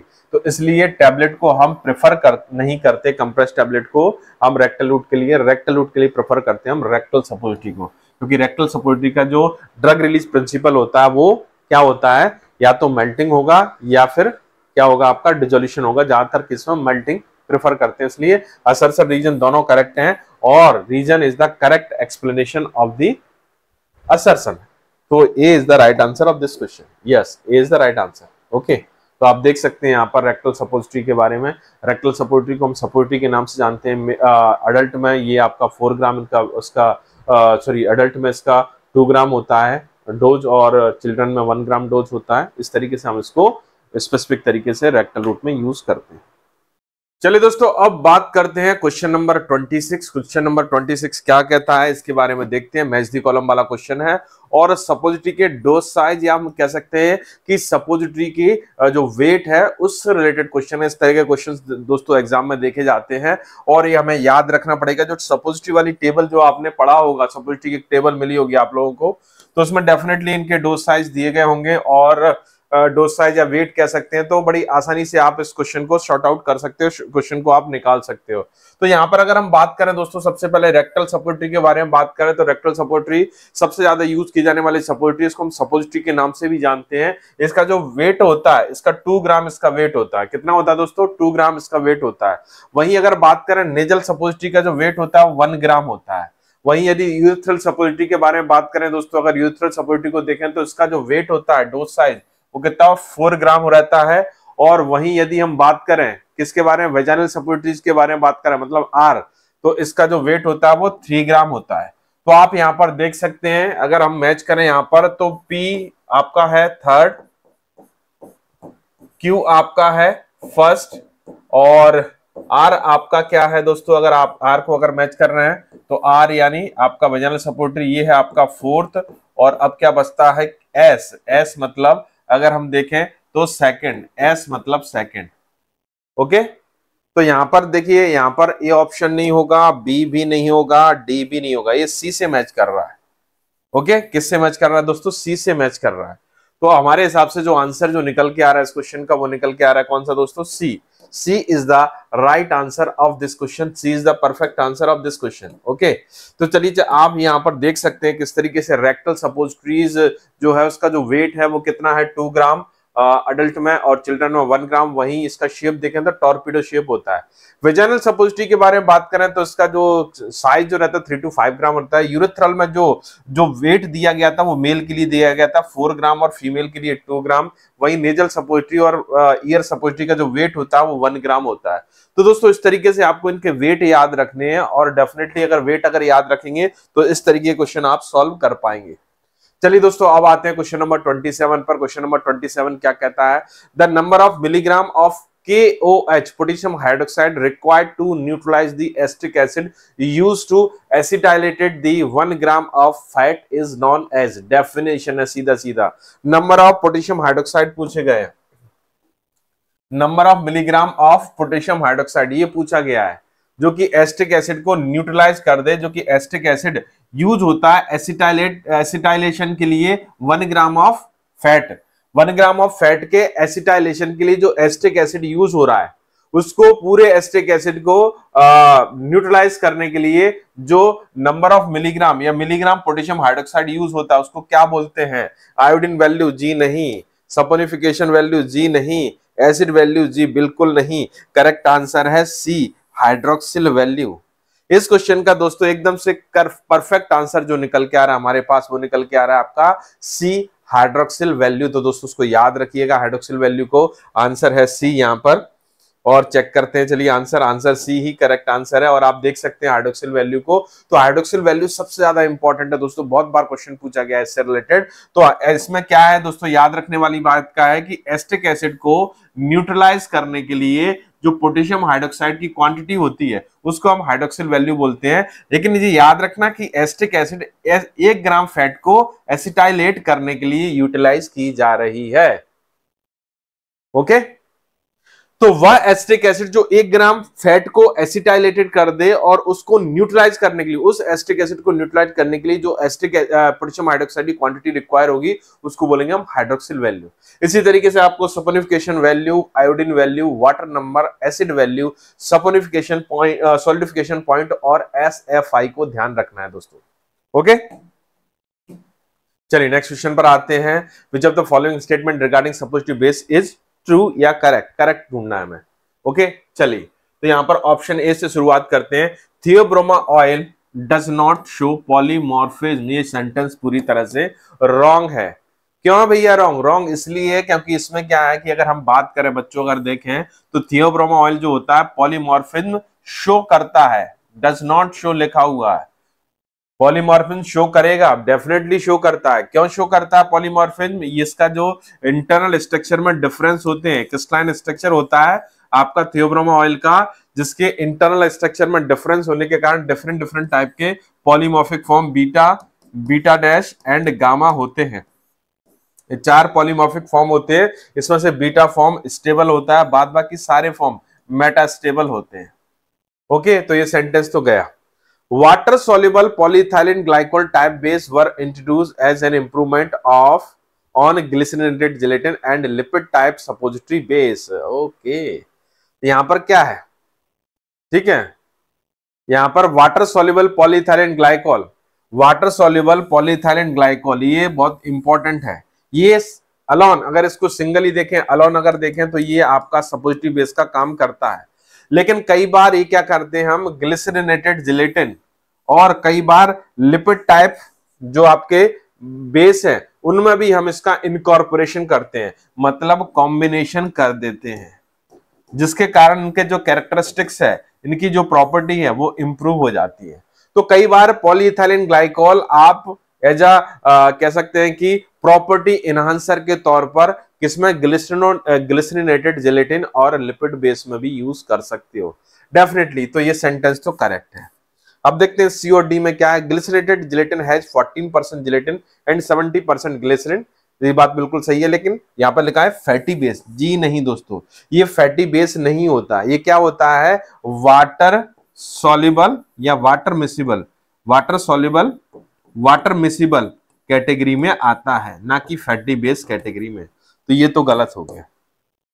मसा esterinum is an example of aqueous base. Aqueous base नहीं होता दोस्तों, ये आपका इमल्शन बेस का एग्जांपल होता है, याद रखिए, किसका, इमल्शन बेस का। तो ये भी रॉन्ग हो गया, ये एकदम से करेक्ट है, एकदम से करेक्ट क्या दोस्तों, बी। तो इस तरीके के क्वेश्चन, करेक्ट इनकरेक्ट वाले क्वेश्चन हमें एक तरीके से क्या समझाते हैं, क्या बताते हैं कि हमें कि कंसेप्ट पर फोकस करना चाहिए हमें। तो देखिए इस तरीके क्वेश्चंस में हम 4 ऑप्शन जो रहते हैं, 4 ऑप्शन, ये 4 क्वेश्चंस हो गए आपके, 4 क्वेश्चंस है ये आपके, जिससे क्या होगा, आपका जो कंसेप्ट है वो काफी इंप्रोवाइज हो रहा है, कंसेप्ट आपका एकदम से क्या हो रहा है दोस्तों, क्लियर हो रहा है।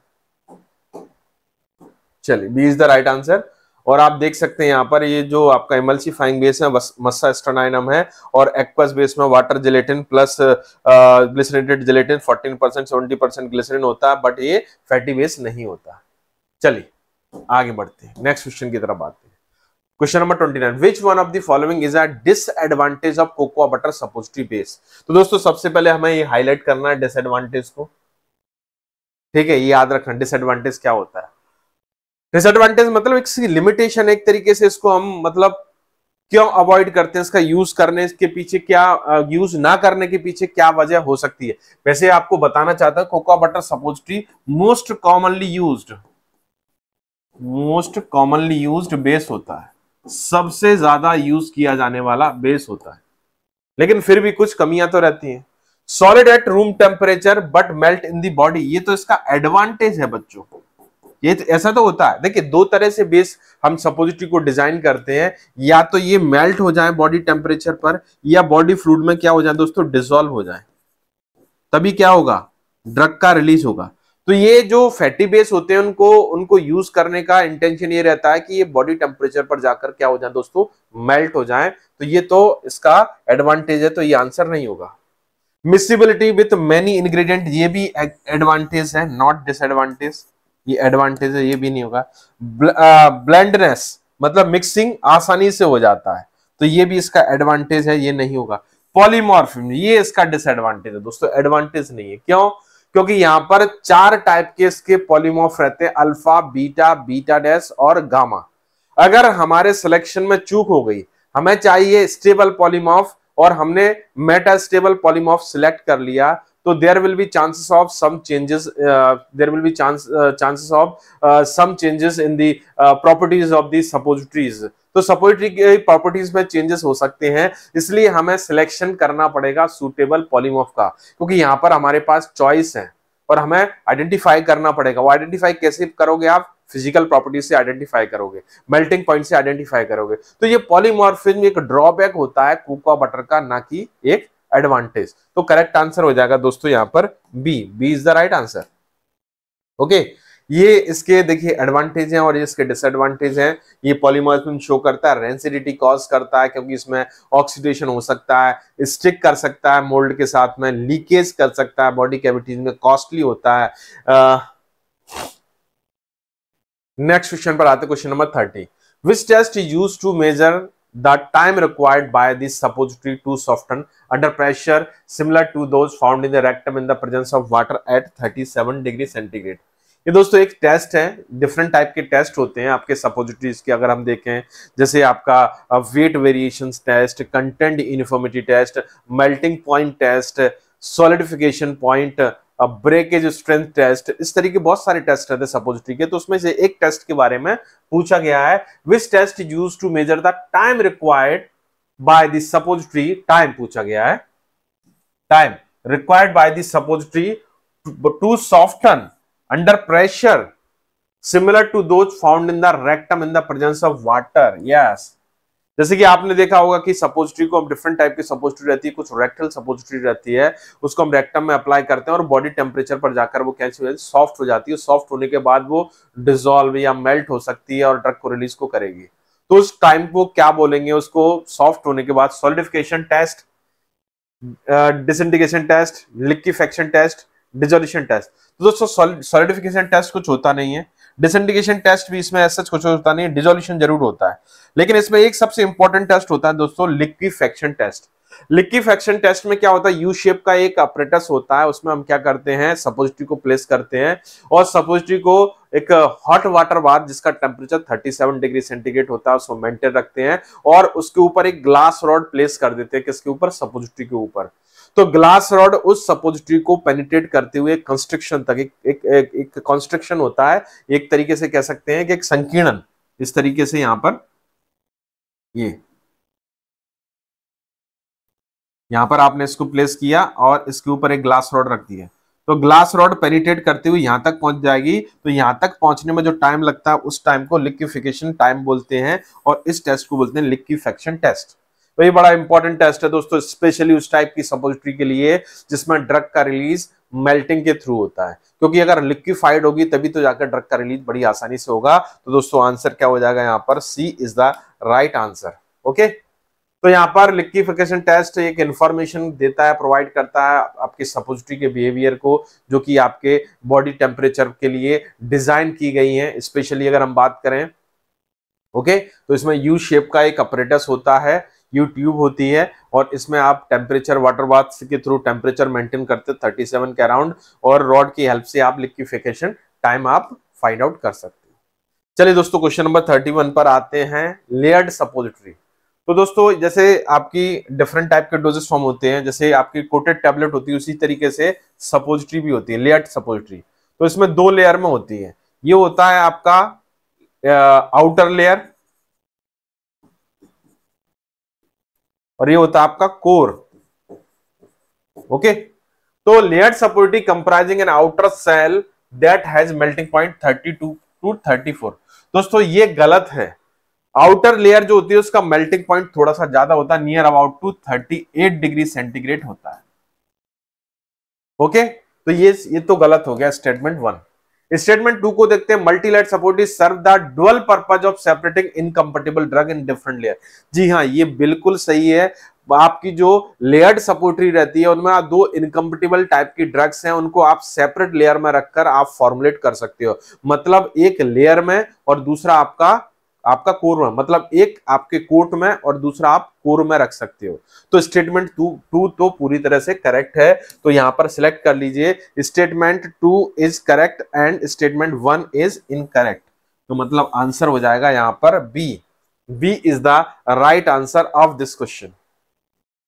यस, ओके, चलिए, तो यहां पर अगर हम बात करें, देखिए आउटर जो शेल है उसका जो मेल्टिंग पॉइंट है 37 38 और जो कोर रहता है उसका टेम्परेचर 34 से 35 रहता है। याद रखिएगा, 37 से 38 आउटर का, 34 से 35 का आपका कोर का कह सकते हैं, इनसाइड का। चलिए दोस्तों क्वेश्चन नंबर 32 पर आ गए हैं, iodine value of cocoa butter is between 32 to 36। ये गलत है, आयोडीन वैल्यू इसकी 34 से 38 होती है दोस्तों, ये गलत है। Cocoa butter can easily melt and become rancid, बिल्कुल सही बात है, आसानी से मेल्ट हो सकता है और रेंसिड मतलब ऑक्सीडेशन हो सकता है, ये बिल्कुल करेक्ट है, सेंसिटिव होता है। Acid value of cocoa butter, acid value of cocoa butter is not higher than 4, ये बिल्कुल सही है। Cocoa butter is not generally used in compounding the prescription, नहीं, कंपाउंडिंग प्रिस्क्रिप्शन ही कंपाउंडिंग के लिए सबसे ज्यादा ये यूज किया जाता है। तो आपका पी एस गलत है, क्यू आर करेक्ट है। Q are correct and P and S are incorrect. C answer, yes, C is the correct answer. P और एस इनकरेक्ट है, ये और ये दोनों इनकरेक्ट है, क्यू आर करेक्ट है। Answer C. ओके, तो आप देख सकते हैं जो कोकोआ बटर है जनरली कंपाउंडिंग और प्रिस्क्रिप्शन के लिए यूज करते हैं। ठीक है, जब किसी टाइप का कोई बेस स्पेसिफाई नहीं है, आपके पास दिया गया नहीं है, हमारे पास कुछ बताया नहीं गया फॉर्मुलेशन में कि किस टाइप का हमें बेस यूज करना है, तो हमारी प्राइमरी चॉइस कोकोआ बटर रहेगी। अगर हम बात करें मेल्टिंग पॉइंट के बीच बारे में बात करें तो जो आपका देखें कि इसका 30 से 35 डिग्री सेंटीग्रेड होता है, आयोडीन वैल्यू 34 से 38 होता है, acid value not higher than 4। बड़ी आसानी से ये मेल्ट हो सकता है और रैंसिड भी हो सकता है। चलिए दोस्तों, अब आते हैं क्वेश्चन नंबर 33। ये भी मैच दी कॉलम वाला क्वेश्चन है दोस्तों, बड़ा अच्छा क्वेश्चन है। चलिए तो यहां पर मैच करते हैं। आपको पता है कि जो कोकोआ बटर है, थियोब्रोमा ऑयल है। थियोब्रोमा ऑयल कैसा होता है? थियोब्रोमा ऑयल जो होता है वो आपका पॉलीमॉर्फिज्म शो करता है। क्या करता है दोस्तों? पॉलीमॉर्फिज्म शो करता है। हमें पता है पॉलीमॉर्फिज्म शो करता है। तो पॉलीमॉर्फिज्म शो करता है तो उसके 4 पॉलीमॉर्फिक फॉर्म होते हैं, अल्फा, बीटा, बीटा डैश और गामा। इसमें से ये आपका मेटा स्टेबल, ये आपका स्टेबल, ये मेटा स्टेबल और ये भी आपका कैसा होता है? मेटा स्टेबल होता है। तो दोस्तों ये पॉलीमॉर्फिज्म एक इस तरीके से अगर हम बात करें तो इसकी एक प्रॉब्लम भी है, समस्या है एक पॉलीमॉर्फिज्म का होना, शो करना, जिसके कारण हमें बड़ी सावधानी रखनी पड़ती है जब सिलेक्शन करते हैं, पॉलीमॉर्फ सिलेक्ट करते हैं। मतलब कह सकते हैं कि आप कोकोआ बटर को सिलेक्ट करते हो जब, तो यहाँ पर अल्फा फॉर्म की प्रॉपर्टी देखेंगे, इस तरफ आपका फॉर्म लिखा हुआ है, अगर हम देखें तो इसकी और इसका प्रॉपर्टी या स्पेशल कैरेक्टरिस्टिक इधर लिखा हुआ है, इससे मैच करना है।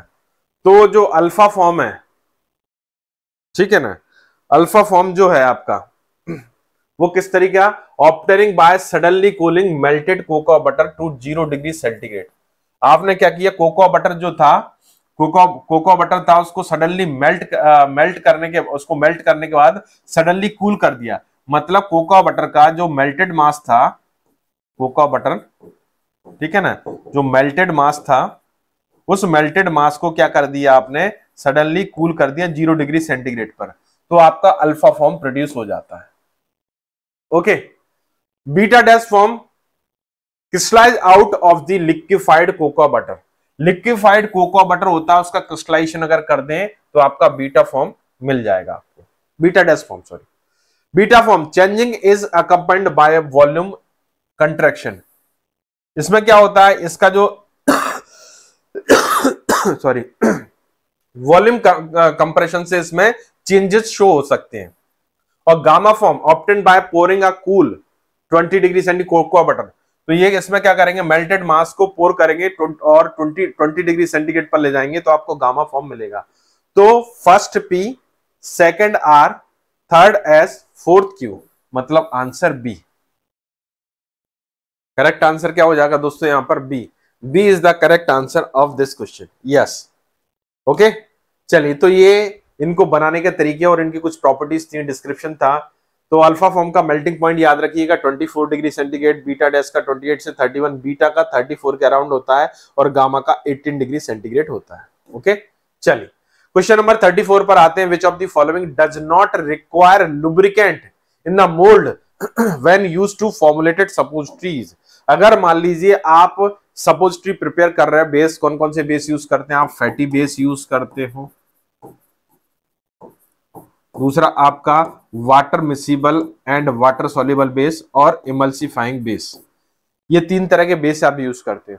तो फैटी बेस में आपको लुब्रिकेंट की जरूरत पड़ती है, मोल्ड पर लुब्रिकेशन की, स्टिकिंग के चांसेस हो सकते हैं। वाटर मिसिबल में, अगर वाटर मिसिबल वाटर सॉल्युबल में बात करें तो ग्लिसरो जिलेटिन, ठीक है, में रिक्वायरमेंट होती है। लेकिन जो पीजी बेस होते हैं इनमें नॉट रिक्वायर्ड, लुब्रिकेशन इनमें रिक्वायर नहीं होता। तो थियोब्रोमा ऑयल में लुब्रिकेशन रिक्वायर होगा, ग्लिसरोजिलेटिन में होगा, ग्लिसरॉल में होगा, लेकिन पीजी 1000 या पीजी 4000 मतलब मैक्रोगोल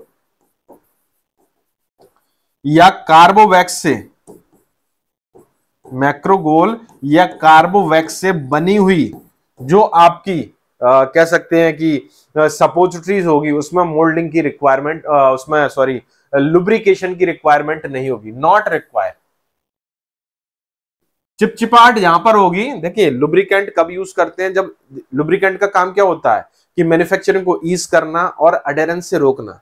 तो पीजी बेस्ड जो होते हैं उनमें जो कह सकते हैं कि अडेरेंस पावर किस मोल्ड के ऊपर ना के बराबर होती है। तो इसलिए आपके पास जो प्रेफरेंस जो रहेगा वो चॉइस रहेगी, अगर मान लीजिए आपके पास लुब्रिकेंट अवेलेबल नहीं है तो पीजी 1000 या पीजी 4000 आप यूज कर सकते हो as as a suppository base. ठीक है, तो आंसर क्या हो जाएगा, डी, यहां पर रिक्वायर नहीं होगा। Okay, D is the right answer. तो आप देख सकते हैं कोकोआ बटर और ग्लिसरो जिलेटिन जो बेस है उनमें लुब्रिकेंट की रिक्वायरमेंट होती है। चलिए दोस्तों बात करते हैं क्वेश्चन नंबर 35। क्वेश्चन नंबर 35 क्या कहता है, इसको डिस्कस करते हैं। Given below are two statement, one is labeled as a assertion A and the other is labeled as a reason R। assertion A क्या कहता है, चलिए इस पे बात करते हैं। In the manufacturing of glycerol gelatin suppositories overfilling of mold is not necessary। इस क्वेश्चन को थोड़ा सा करेक्ट किया मैंने, नॉट गायब हो गया था इसमें, नॉट नेसेसरी।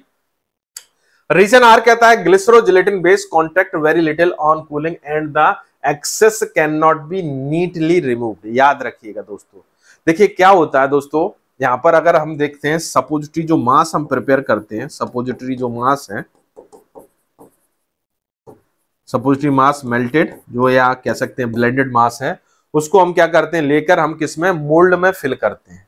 सांचा होता है उसमें हम ऐड करते हैं, इस तरीके से मोल्ड होता है और उस मोल्ड में हम क्या करते हैं, इसको एक तरीके से अगर बात करें दोस्तों फिल करते हैं। सामान्यतः क्या होता है कि जो हम फिलिंग करते हैं, देखिए दो तरह के अगर हम बात करें दोस्तों, दो तरह के आपके बेस होते हैं। एक बेस इस तरीके से होते हैं जो आपके जैसे चिल करते हैं, उनको हम कूल करते हैं या कह सकते हैं कंजील करते हैं, तो वो क्या होते हैं, कॉन्ट्रैक्ट होते हैं। कैसे होते हैं, कॉन्ट्रैक्ट। या फिर दूसरे इस तरीके से होते हैं नॉट कॉन्ट्रैक्ट और लिटिल कॉन्ट्रैक्ट। कॉन्ट्रैक्ट मतलब उनका वॉल्यूम कम हो जाना, कॉन्ट्रैक्शन होता है। देखिए कॉन्ट्रैक्शन होता है। तो यहां पर क्या होता है दोस्तों, एक सबसे बड़ी बात ये रहती है कि यदि आपने जो जैसे आपने फैटी बेस सिलेक्ट किया है, तो फैटी बेस में प्रॉपर्टी होती है कि जैसे उनको हम सपोजिटरी मोल्ड में ऐड करते हैं तो वो कॉन्ट्रैक्ट हो जाते हैं, तो उनका मास कम हो जाता है। तो होता यह है कि उनका मास कम होने से क्या हो जाता है दोस्तों, एक बड़ी समस्या खड़ी हो जाती है हमारे पास कि जो मास अगर कम हुआ है तो उसके कारण जो मोल्ड है, मास अगर कम हुआ तो उसके कारण मोल्ड आपका अंडर फिल्ड रह गया, सपोजिटरी का साइज जो है कम रह गया, इस तरीके से छोटा रह गया साइज। ठीक है, तो इसलिए हम इसको क्या करते हैं, ओवर फिलिंग करते हैं। इस तरह से अगर बेस अगर इस तरीके का ले रहे हैं, फैटी बेस टाइप का ले रहे हैं, तो इसको हम क्या करते हैं दोस्तों, ओवर फिल्ड करते हैं, जिसके कारण जब कॉन्ट्रैक्ट होगा तो आपका सपोजिटरी जो होगी वो लेवल पर आ जाएगी, फिक्स साइज की हो जाएगी। अदरवाइज क्या जो उसका जो साइज में वेरिएशन हो जाएगा, जो आपकी सपोजिटरी है उसके साइज में वेरिएशन हो जाएगा। कॉन्ट्रैक्शन होगा, ऑब्वियस सी बात है, आपने क्या किया, कॉन्ट्रैक्ट लेवल तक ही फिल किया, आपने लिया और उसको लेवल तक ही फिल कर दी, यहां तक ही फिल कर दिए, केवल लेवल तक। तो कॉन्ट्रैक्ट होने के बाद हमने देखा आपका ये मास इतना रह गया, तो हम क्या करते हैं, इसको ओवर फिल करते हैं, तो कॉन्ट्रैक्ट हो जाएगा तो लेवल पर आ जाएगा। लेकिन जो ग्लिसरो जिलेटिन सपोजिटरी जो रहती हैं ये कॉन्ट्रैक्ट बहुत कम होती है, या कह सकते हैं ग्लिसरो जिलेटिन सपोजिटरी जो मास होता है उसका कॉन्ट्रैक्शन का जो क्राइटेरिया होता है बहुत लिटिल होता है, बहुत कम कॉन्ट्रैक्ट होते हैं, तो इसको ओवरफिल करने की जरूरत नहीं है, इसलिए लिखा है नॉट नेसेसरी। ओवरफिलिंग नेसेसरी नहीं है क्योंकि यहां पर इसका कॉन्ट्रैक्शन बहुत कम होता है। तो असर्शन करेक्ट है और रीजन भी एकदम से करेक्ट है।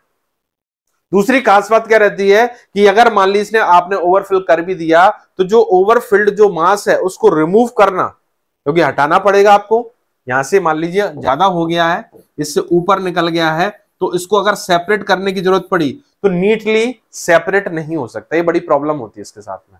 तो इसलिए असर्शन और रीजन दोनों करेक्ट है और रीजन उसका सही एक्सप्लेनेशन है। अगर सपोज दैट नॉट नहीं होता तो असर्शन ट्रू होता, सॉरी असर्शन फॉल्स था, रीजन ट्रू था। अगर मान लीजिए मैं यहां से नॉट हटा दूं तो डी आंसर हो जाएगा, अगर नॉट लगा दूं तो आंसर कौन सा हो जाएगा, ठीक है ना। ये तो दोनों ही ऑप्शन एक जैसे हो रहे हैं, ए और बी। ए और बी दोनों ही ऑप्शन सिमिलर हो रहे हैं। Both assertion and reason are true and reason is the correct explanation of A। ए और बी तो दोनों सिमिलर ही हैं, तो ए और बी दोनों ही आंसर होंगे। इससे 3 आंसर हो जाएंगे अगर देखा जाए तो। अगर नॉट हटा दूं तो डी आंसर हो जाएगा, नॉट लगा दूं तो ए और बी आंसर हो जाएगा, लेकिन सी नहीं होगा।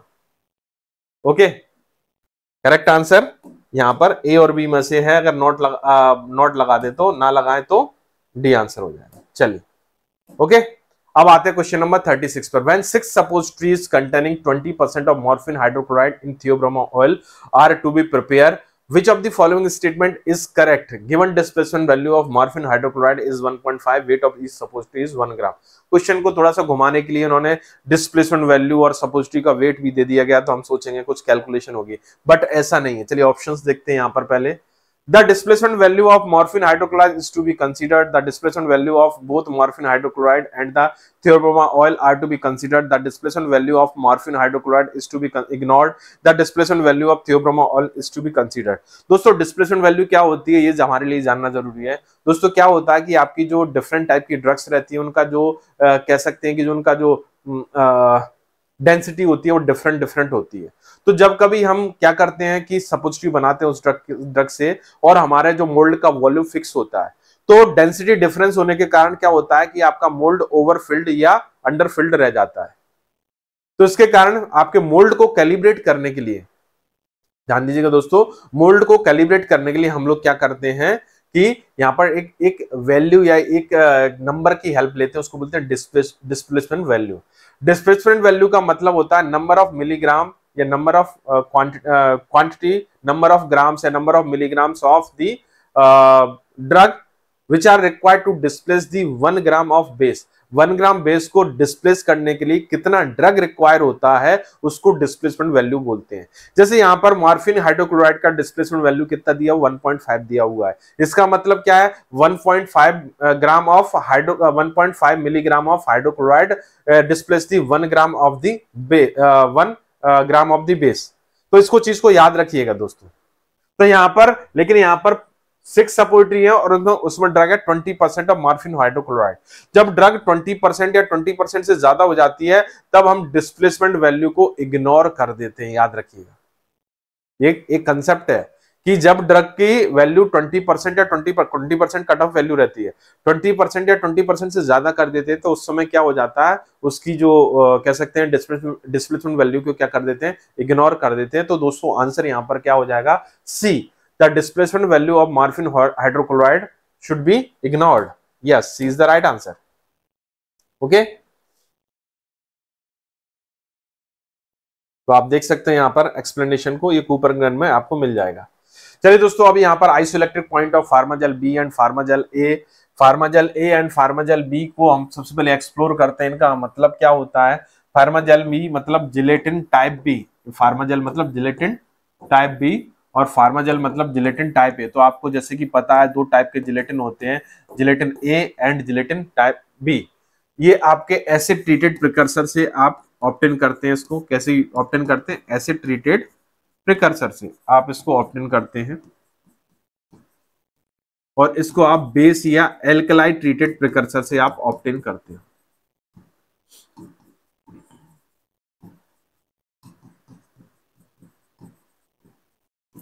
ओके, ये आपका जिलेटिन जो है आपका प्रोटीन होता है, और प्रोटीन एक जो होता है दोस्तों, अगर बात करें तो एम्फोटेरिक मॉलिक्यूल होता है। एम्फोटेरिक मॉलिक्यूल का मतलब इसके ऊपर दोनों चार्ज होते हैं, हैविंग बोथ चार्ज। मतलब पॉजिटिव चार्ज भी होता है दोस्तों और नेगेटिव चार्ज भी होता है।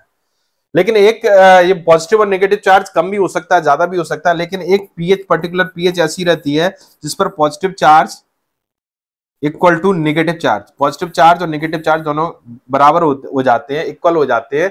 तो उस पीएच को बोलते हैं हम आइसो इलेक्ट्रिक पॉइंट या आइसो इलेक्ट्रिक पीएच।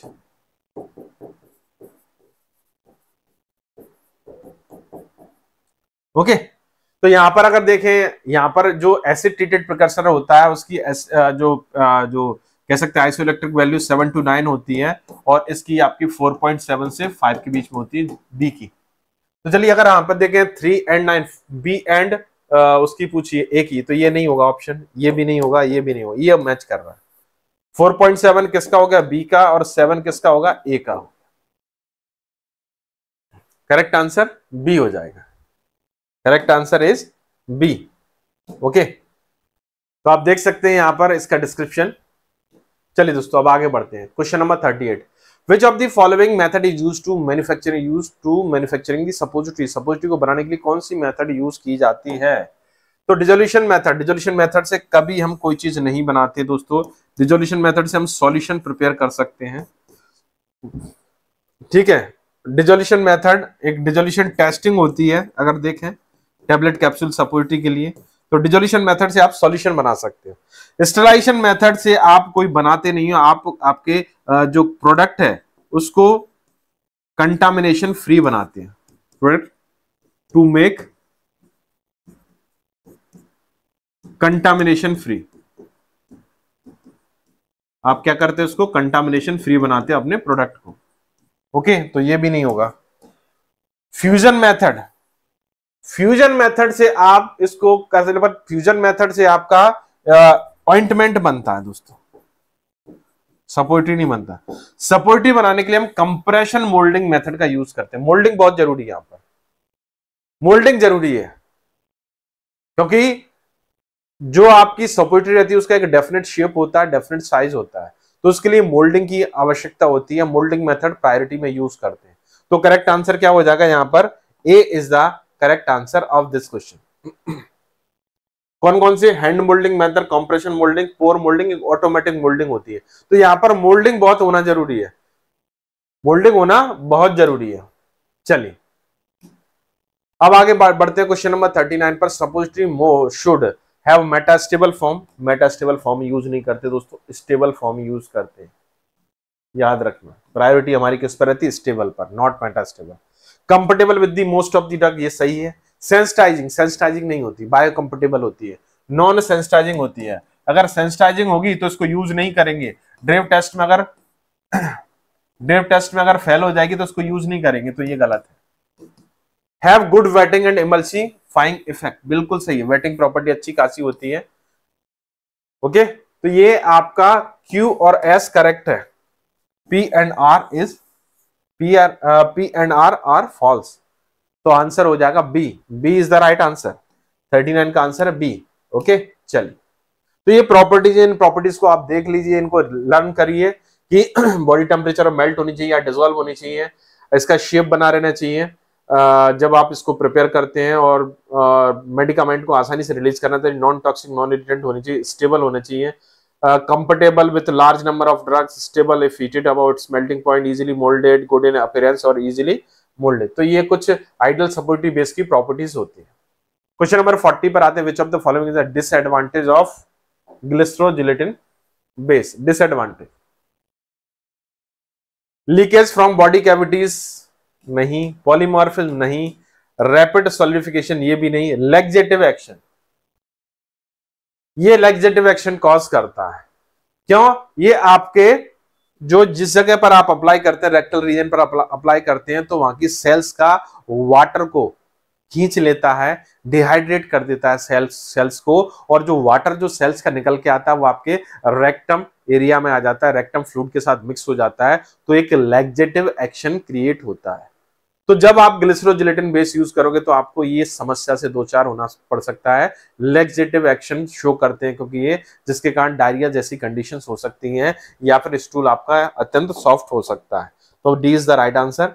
ओके, तो आप देख सकते हैं यहाँ पर ग्लिसरोजिलेटिन बेस जो है उसका डिसएडवांटेज, सबसे बड़ा डिसएडवांटेज क्या होता है कि ये क्या करता है कि आपका लैक्सेटिव एक्शन शो कर सकता है। ओके, चलिए क्वेश्चन नंबर 41 पर आते हैं। Small scale mold are capable of producing how many suppository in a single operation. ये बहुत अच्छा क्वेश्चन है दोस्तों, आपको याद रखना पड़ेगा। 1 और 5, 6 और 12, 15 और 20 और मोर देन 20। तो दोस्तों जो मोल्ड आते हैं, यूजुअली जो स्मॉल स्केल के लिए मोल्ड आते हैं, उनमें 6 या फिर 12 डाई होती है। तो एक साथ में एक बार में सिंगल ऑपरेशन में आपको या तो 6 सपोजिटरी प्रोड्यूस होंगी या फिर 12 सपोजिटरी प्रोड्यूस होंगी। तो करेक्ट आंसर क्या हो जाएगा बच्चों यहां पर B is the right answer. Okay, तो आप देख सकते हैं 6 या 12 सपोजिटरी वन टाइम में आप सिंगल स्मॉल स्केल ऑपरेशन में आप प्रिपेयर कर सकते हैं। नेक्स्ट क्वेश्चन पर आते हैं। The amount of active ingredient in each suppository do not depend on, किसके ऊपर डिपेंड नहीं करता है? The amount of API, amount of API in each suppository is not depend on, किसके ऊपर डिपेंड नहीं करता?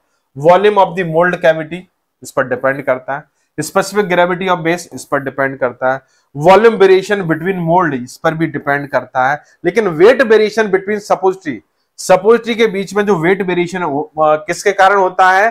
Consistency in the manufacturing process, manufacturing process की कंसिस्टेंसी के कारण जो वेट वेरिएशन आता है सपोजिटरी में, उसके ऊपर डिपेंड नहीं करता एपीआई का अमाउंट। ये तो आंसर हो जाएगा ये C answer, not depends on, C is the right answer. Okay, तो आप देख सकते हैं यहां पर concentration, volume, specific gravity, volume variation between molds. ठीक है, चलिए असर्शन रीजन वाला क्वेश्चन फिर से आपके पास, चलिए देखते हैं। Solution of the drug in solid polyethylene glycol and oleaginous base result in prolong absorption time. बिल्कुल सही बात है। यदि मान लीजिए आपके सॉलिड पॉलीइथाइलिन ग्लाइकोल टाइप का जो आपका बेस है और या फिर ओलियोजिनस बेस है, उससे ड्रग का रिलीज थोड़ा सा स्लो होता है, स्लोली ड्रग का रिलीज होता है, जिसके कारण आपको क्या मिलेगा दोस्तों? प्रोलॉन्ग एक्शन मिलता है। क्या मिलता है? प्रोलॉन्ग एक्शन, क्योंकि ये इसमें से ड्रग रिलीज जो है, ड्रग रिलीज है वो कैसा है आपका? स्लो है, चाहे वो आपका सॉलिड पॉलीइथाइलिन ग्लाइकोल हो या फिर ओलियोजिनस बेस हो। तो यहां पर drug is slowly eluted into the surrounding fluid. बिल्कुल बात सही है, असर्शन रीजन बिल्कुल करेक्ट है और रीजन करेक्ट एक्सप्लेनेशन दे रहा है किसका? असर्शन का। तो मतलब हमारे पास आंसर क्या हो जाएगा दोस्तों? A is the right answer of this question. Both assertion are true and reason is the correct explanation of the assertion. क्योंकि यहां पर क्या हो रहा है कि ड्रग स्लोली एल्यूटेड हो रही है सराउंडिंग फ्लूइड में, क्योंकि आपको इससे प्रोलॉन्ग इफेक्ट मिल रहा है। A is the right answer. Okay, चलिए क्वेश्चन नंबर 44 पर आते हैं। क्वेश्चन नंबर 44 आपका डिस्प्लेसमेंट वैल्यू से लिया गया है और इसमें कैलकुलेशन है, थोड़ा सा देखेंगे इसको। Calculate the displacement value of zinc oxide in theobroma oil suppository containing 60% of resorcinol and is prepared in 1 gram of the mold. The weight of 12 suppository is 12.74 gram. 12 suppository का जो वेट है 12.74 ग्राम है। ठीक है, और इसमें जो ड्रग है रिसोर्सिनॉल है, ये आपका 60% है 1 ग्राम मोल्ड में। ठीक है, ध्यान दीजिएगा दोस्तों। तो 60% मतलब 0.6 ग्राम ड्रग है, 0.6 ग्राम ड्रग है किसमें? 1 ग्राम में, 1 ग्राम मोल्ड में। तो टोटल ड्रग कितना हो जाएगा 12 में? तो आपका टोटल ड्रग 12 सपोजिटरी में कितना हो जाएगा? मल्टीप्लाइड 12, यानी ये हो जाएगा आपका 7.2 ग्राम टोटल ड्रग। ओके, अब यहां पर बात करें, ड्रग अगर 0.6 ग्राम है तो 0.4 ग्राम आपका बेस होगा एक में। ठीक है ना, तो 1 ग्राम में कितना होगा? 0.4, यानी 12 में कितना हो जाएगा आपका? 4.8 ग्राम। कितना हो जाएगा दोस्तों? 4.8 ग्राम। ओके, बड़ा सिंपल सी। ये किसका है? ड्रग का है। ये किसका है? आपका बेस का है। ओके, तो यहां पर जो डिस्प्लेस करेगा इसको अगर बात करें दोस्तों, अगर डिस्प्लेस कितना करेगा? जो डिस्प्लेस किया वो कितना डिस्प्लेस करेगा? अगर इसमें डिस्प्लेसमेंट को देखेंगे दोस्तों, बात करेंगे इसके डिस्प्लेसमेंट को कि कितना पार्ट इसने डिस्प्लेस किया, तो वो हमारे लिए बहुत इंपॉर्टेंट है दोस्तों। तो डिस्प्लेसमेंट को हमें देखना पड़ेगा कितना डिस्प्लेस किया। ये तो जनरल कैलकुलेशन मैंने आपको बता दी, जनरल कैलकुलेशन क्या थी, तो जनरल कैलकुलेशन मैंने आपको दिखा दी यहाँ पर कि किस तरीके से अगर हम बात करें यहाँ पर, तो ड्रग आपकी कितनी टोटल 7.2 ग्राम ड्रग आपकी है और टोटल जो आपका कह सकते हैं थियोब्रोमा ऑयल बेस है वो 4.8 है। ठीक है, ओके, तो 7.2 और 4.8 इनको याद रखना। तो यहां पर अगर देखें थियोब्रोमा ऑयल कितना डिस्प्लेस किया, थियोब्रोमा ऑयल को ड्रग ने कितना डिस्प्लेस किया? देखिए कायदे से टोटल 12.74 ग्राम आपका टोटल मास है 12 सपोजिटरी का। तो इसमें ड्रग भी है और आपका सपोर्टरी बेस भी है। तो यहां पर ये आपका 4.8 ग्राम क्वांटिटी है आपकी किसकी, सपोजिटरी जो बेस है उसकी, और 12.74 ग्राम पूरा बेस है। तो कितना डिस्प्लेस किया, तो अगर इसको निकालेंगे तो 12.74 माइनस 4.8 इतना डिस्प्लेस किया होगा, तो ये आ जाएगा आपका 7.94 ग्राम। ये आपका वेट है थियोब्रोमा ऑयल का जो डिस्प्लेस किया गया है। देखिए इतना यूज किया गया है और इतना डिस्प्लेस किया गया है, किसने, थियोब्रोमा ऑयल ने। अब बस डिस्प्लेसमेंट वैल्यू निकालने के लिए क्या करना पड़ेगा, total weight of total weight of drug upon weight of Theobroma oil displace, weight of base displace, यानी ये कितना हो जाएगा, अगर हम इसको देखें तो कितना 7.2 अपॉन 7.94 तो ये आ जाएगा लगभग 1 के आसपास आ जाएगा, 1 ग्राम आंसर हो जाए, सॉरी 1 ग्राम आंसर। तो समझने वाली बात क्या दोस्तों, क्या करना है आपको, बड़ा सिंपल सा फंडा है इसमें। क्या करना है आपको सबसे पहले ये देखना है कि कितनी ड्रग यूज हो रही है। ड्रग यहाँ पर 60% के हिसाब से है, तो एक सपोर्टिव में कितना 0.6 ग्राम, तो 12 सपोर्टिव में कितनी ड्रग यूज होनी चाहिए 7.2 ग्राम। उसी तरीके से अगर बेस के बारे में बात करें, थ्योरेटिकली अगर प्रैक्टिकली बात करें तो 0.4 ग्राम बेस अगर यूज हो रहा है एक सपोर्टरी के लिए, तो 12 सपोर्टरी में कितना यूज होगा आपका 4.8 ग्राम। लेकिन वास्तविकता में अगर मान लीजिए टोटल सपोर्टरी मास जो है 12.74 है, तो उसमें से कुछ ना कुछ पार्ट आपका बेस का डिस्प्लेस किया गया होगा ड्रग के द्वारा। तो कितना पार्ट ड्रग के द्वारा डिस्प्लेस किया गया है, वो आपका 7.94 आ गया। बस इसके बाद तो आपका काम आसान हो जाएगा, इसके बाद आपका काम बड़ा ही आसान हो जाएगा दोस्तों। इसमें आपको कुछ नहीं करना है। इसके बाद सिंपल सा आपको कैलकुलेशन करना पड़ेगा। तो weight of drug in total weight of drug in the all suppositories upon weight displace weight of displace base displaced, तो आंसर क्या हो जाएगा 1 gram. Yes, 1 is the right answer. Okay, तो आप देख सकते हैं यहां पर इसको एलिब्रेट करके बताया गया है। वेट ऑफ रिसोर्सिनॉल पर सपोर्टरी कितना 0.6 ग्राम, वेट ऑफ थियोब्रोमा ऑयल पर suppository 0.4 gram, total weight of Theobroma oil in 12 suppository 4.8, total weight of resorcinol in 12 suppository 7.2 ग्राम।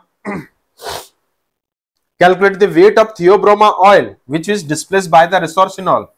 तो इसके लिए क्या करना पड़ेगा, टोटल वेट सपोजिटरी का कितना था, सपोजिटरी मास का 12.74 minus weight of the Theobroma oil 4.8, तो 7.94 आपका डिस्प्लेस किया गया। वैसे देखिए अगर ड्रग यूज नहीं होता तो 7 पूरा दे, अगर विदाउट ड्रग होता तो टोटल मास कितना होता 12.74, तो 12.74 किसका होता है, ये थियोब्रोमा ऑयल का होता है।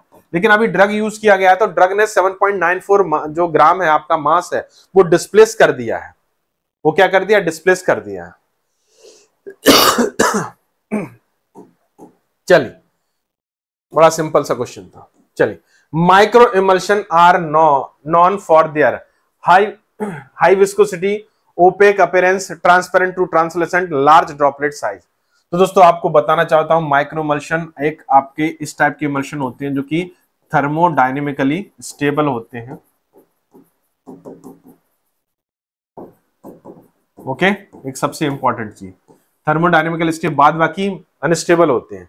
ये आपके थर्मोडायनेमिकल स्टेबल क्यों होते हैं, इनका जो अल्ट्रा लो इंटरफेशियल टेंशन होती है, अल्ट्रा लो इंटरफेशियल टेंशन होती है। और एक और इंपॉर्टेंट चीज अगर इसमें बात करें, ये आपके ट्रांसपेरेंट से ट्रांसलूसेंट नेचर के होते हैं।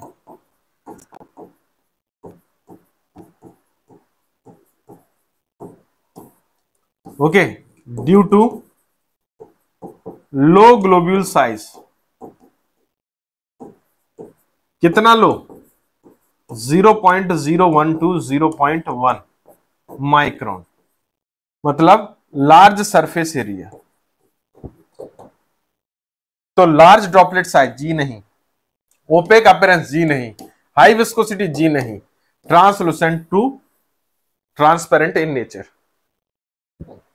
सी is the right answer of this question, C perfect answer. Okay, तो देखिए माइक्रो इमल्शन आपके वाटर ऑयल और एम्फीफाइल से मिलकर बने होते हैं, सिंगल ऑप्टिकली आइसोट्रोपिक और थर्मोडायनेमिकली स्टेबल होते हैं। ड्रॉपलेट साइज 0.01 से 0.1 माइक्रोन होता है। ट्रांसपेरेंसी ट्रांसलूसेंट होते हैं और विस्कोलास्टिक जेल फेज होती है इसमें। चलिए दोस्तों क्वेश्चन नंबर 46 पर आते हैं। Glycerinated gelatin suppose melt at body temperature. Melt जी नहीं, ग्लिसरीनेटेड जेलेटिन सपोजिटरी से ड्रग का रिलीज मेल्टिंग के थ्रू नहीं होता, डिजोल्यूशन के थ्रू होता है। Not the melting, by only by the dissolution, not by the melting, dissolution के थ्रू होता है। तो स्टेटमेंट फर्स्ट गलत हो गया। Glycerinated gelatin suppository do not support mould और बैक्टीरियल ग्रोथ, पॉसिबल नहीं है, क्योंकि इसमें क्या होता है, ग्लिसरीनेटेड जेलेटिन में क्या होता है, वाटर होता है और बड़ी आसानी से आपका माइक्रोबियल कंटामिनेशन हो सकता है। तो स्टेटमेंट फर्स्ट और सेकंड दोनों ही इनकरेक्ट हैं। Both statement first and second are incorrect. Okay, D is the right answer. Next question, the volume of the mould cavity is fixed and therefore the weight of the individual suppository depends on density of mass, volume of the mass, viscosity of the drug and quantity of the drug. Mould cavity का volume fix होता है और weight of the individual suppository किसके ऊपर depend करता है, आपका density of मास, मास की डेंसिटी के ऊपर डिपेंड करता है। देखिए यहां पर सीधा सा फंडा है, volume equal to mass upon density, ठीक है। तो यहां पर क्या है, मोल्ड कैविटी वॉल्यूम ऑफ, ये आपका V फिक्स है, तो M is proportional to the density. तो यहां पर weight of the individual suppository किसके ऊपर डिपेंड करेगा, डेंसिटी के ऊपर डिपेंड करेगा। वॉल्यूम फिक्स है, मास डेंसिटी जितनी ज्यादा होगी मास उतना ही ज्यादा होगा। तो A is the right answer. Okay, चलिए अब आते हैं क्वेश्चन नंबर 48 पर। Read the following statement regarding suspending agent which are used in the formulation for the suspension. तो सस्पेंडिंग एजेंट क्या होते हैं, वह सब्सटेंसेस होते हैं जो कि आपके सस्पेंशन की विस्कोसिटी को एनहांस करके आपका रेट ऑफ सेडिमेंटेशन को कम कर देते हैं, जिसके कारण सस्पेंशन की स्टेबिलिटी प्रमोट होती है। तो suspending agent enhance the agglomeration of the particle. Agglomeration of particle के लिए तो फ्लोकुलेटिंग एजेंट रिक्वायर होते हैं, नॉट सस्पेंडिंग एजेंट। तो ये गलत हो गया। The general choice of suspending agent is protective colloid viscosity enhancer and surfactant। बिल्कुल सही है। अगर इसमें देखें प्राइमरी चॉइस पर अगर देखें तो प्रोटेक्टिव कोलॉइड्स और विस्कोसिटी एनहांसर सब्सटेंसेस यूज करते हैं, तो ये तो करेक्ट है। The amount of suspending agent does not depend on the volume of vehicle. ये डिपेंड करेगा वॉल्यूम ऑफ व्हीकल पर, क्योंकि व्हीकल जितना ज्यादा होगा सस्पेंडिंग एजेंट उतना ही ज्यादा होगा, व्हीकल जितना कम होगा सस्पेंडिंग एजेंट उतना ही कम होगा। तो डिपेंड करेगा। तो ये तो स्टेटमेंट गलत हो गया। Tragacanth BP, compound tragacanth powder BP, bentonite are used as a suspending agent. ये बिल्कुल सही है। Tragacanth compound tragacanth और bentonite as a suspending agent use करते हैं। क्यू आर इनकरेक्ट है, पी एस करेक्ट है। P and Q are correct, P and Q नहीं, R and P, R and P are incorrect but Q and S are correct. Yes, B answer हो जाएगा। R and P are incorrect but Q and S are correct. B is the right answer. Okay, चलिए question number 49। Reaction between ingredient contained in the suppository are more likely to occur in the presence of water. The incorporation of water or other substance that might be contaminated with the bacterial or fungal growth. अगर आप सपोर्टरी बना रहे हो, water based सपोर्टरी है, तो उसके बीच reaction के बीच जो रिएक्टेंट के बीच जो रिएक्शन है, इंग्रेडिएंट के बीच जो रिएक्शन है वो प्रमोट होगी in the presence of water. लेकिन साथ ही साथ क्या होता है, in the incorporation of water और other substance that might be contaminated with bacterial और फंगल ग्रोथ। देखिए असर्शन रीजन दोनों करेक्ट है, लेकिन रीजन सही एक्सप्लेनेशन नहीं है, बिल्कुल सही एक्सप्लेनेशन नहीं है, करेक्ट एक्सप्लेनेशन नहीं। क्यों? क्योंकि यहां पर करेक्ट एक्सप्लेनेशन कुछ और होना चाहिए। ये तो आपने रीजन को कुछ और अलग बता दिया है, रीजन नहीं, ये तो स्टेटमेंट है कि वाटर की प्रेजेंस में बैक्टीरियल ग्रोथ प्रमोट होती है।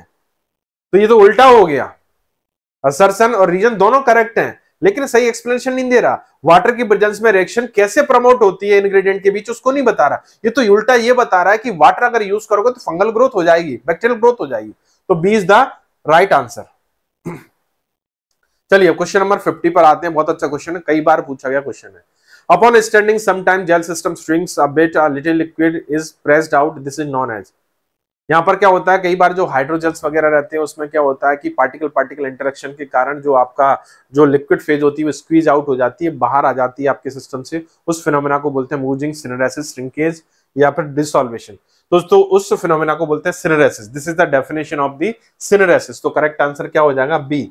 B is the right answer of this question. तो आप देख सकते हैं कि जेल की ये प्रॉपर्टी होती है, जेल की एक प्रॉब्लम होती है सिनेरेसिस, जिसमें आपका कंटेंट पूरा बाहर आ जाता है, लिक्विड पार्ट पूरा बाहर आ जाता है स्क्वीज आउट होकर।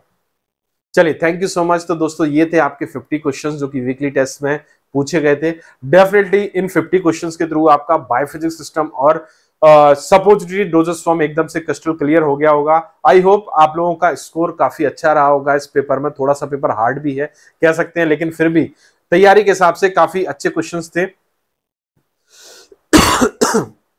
जो आपकी तैयारी को एक नए लेवल पर लेके जा सकते हैं।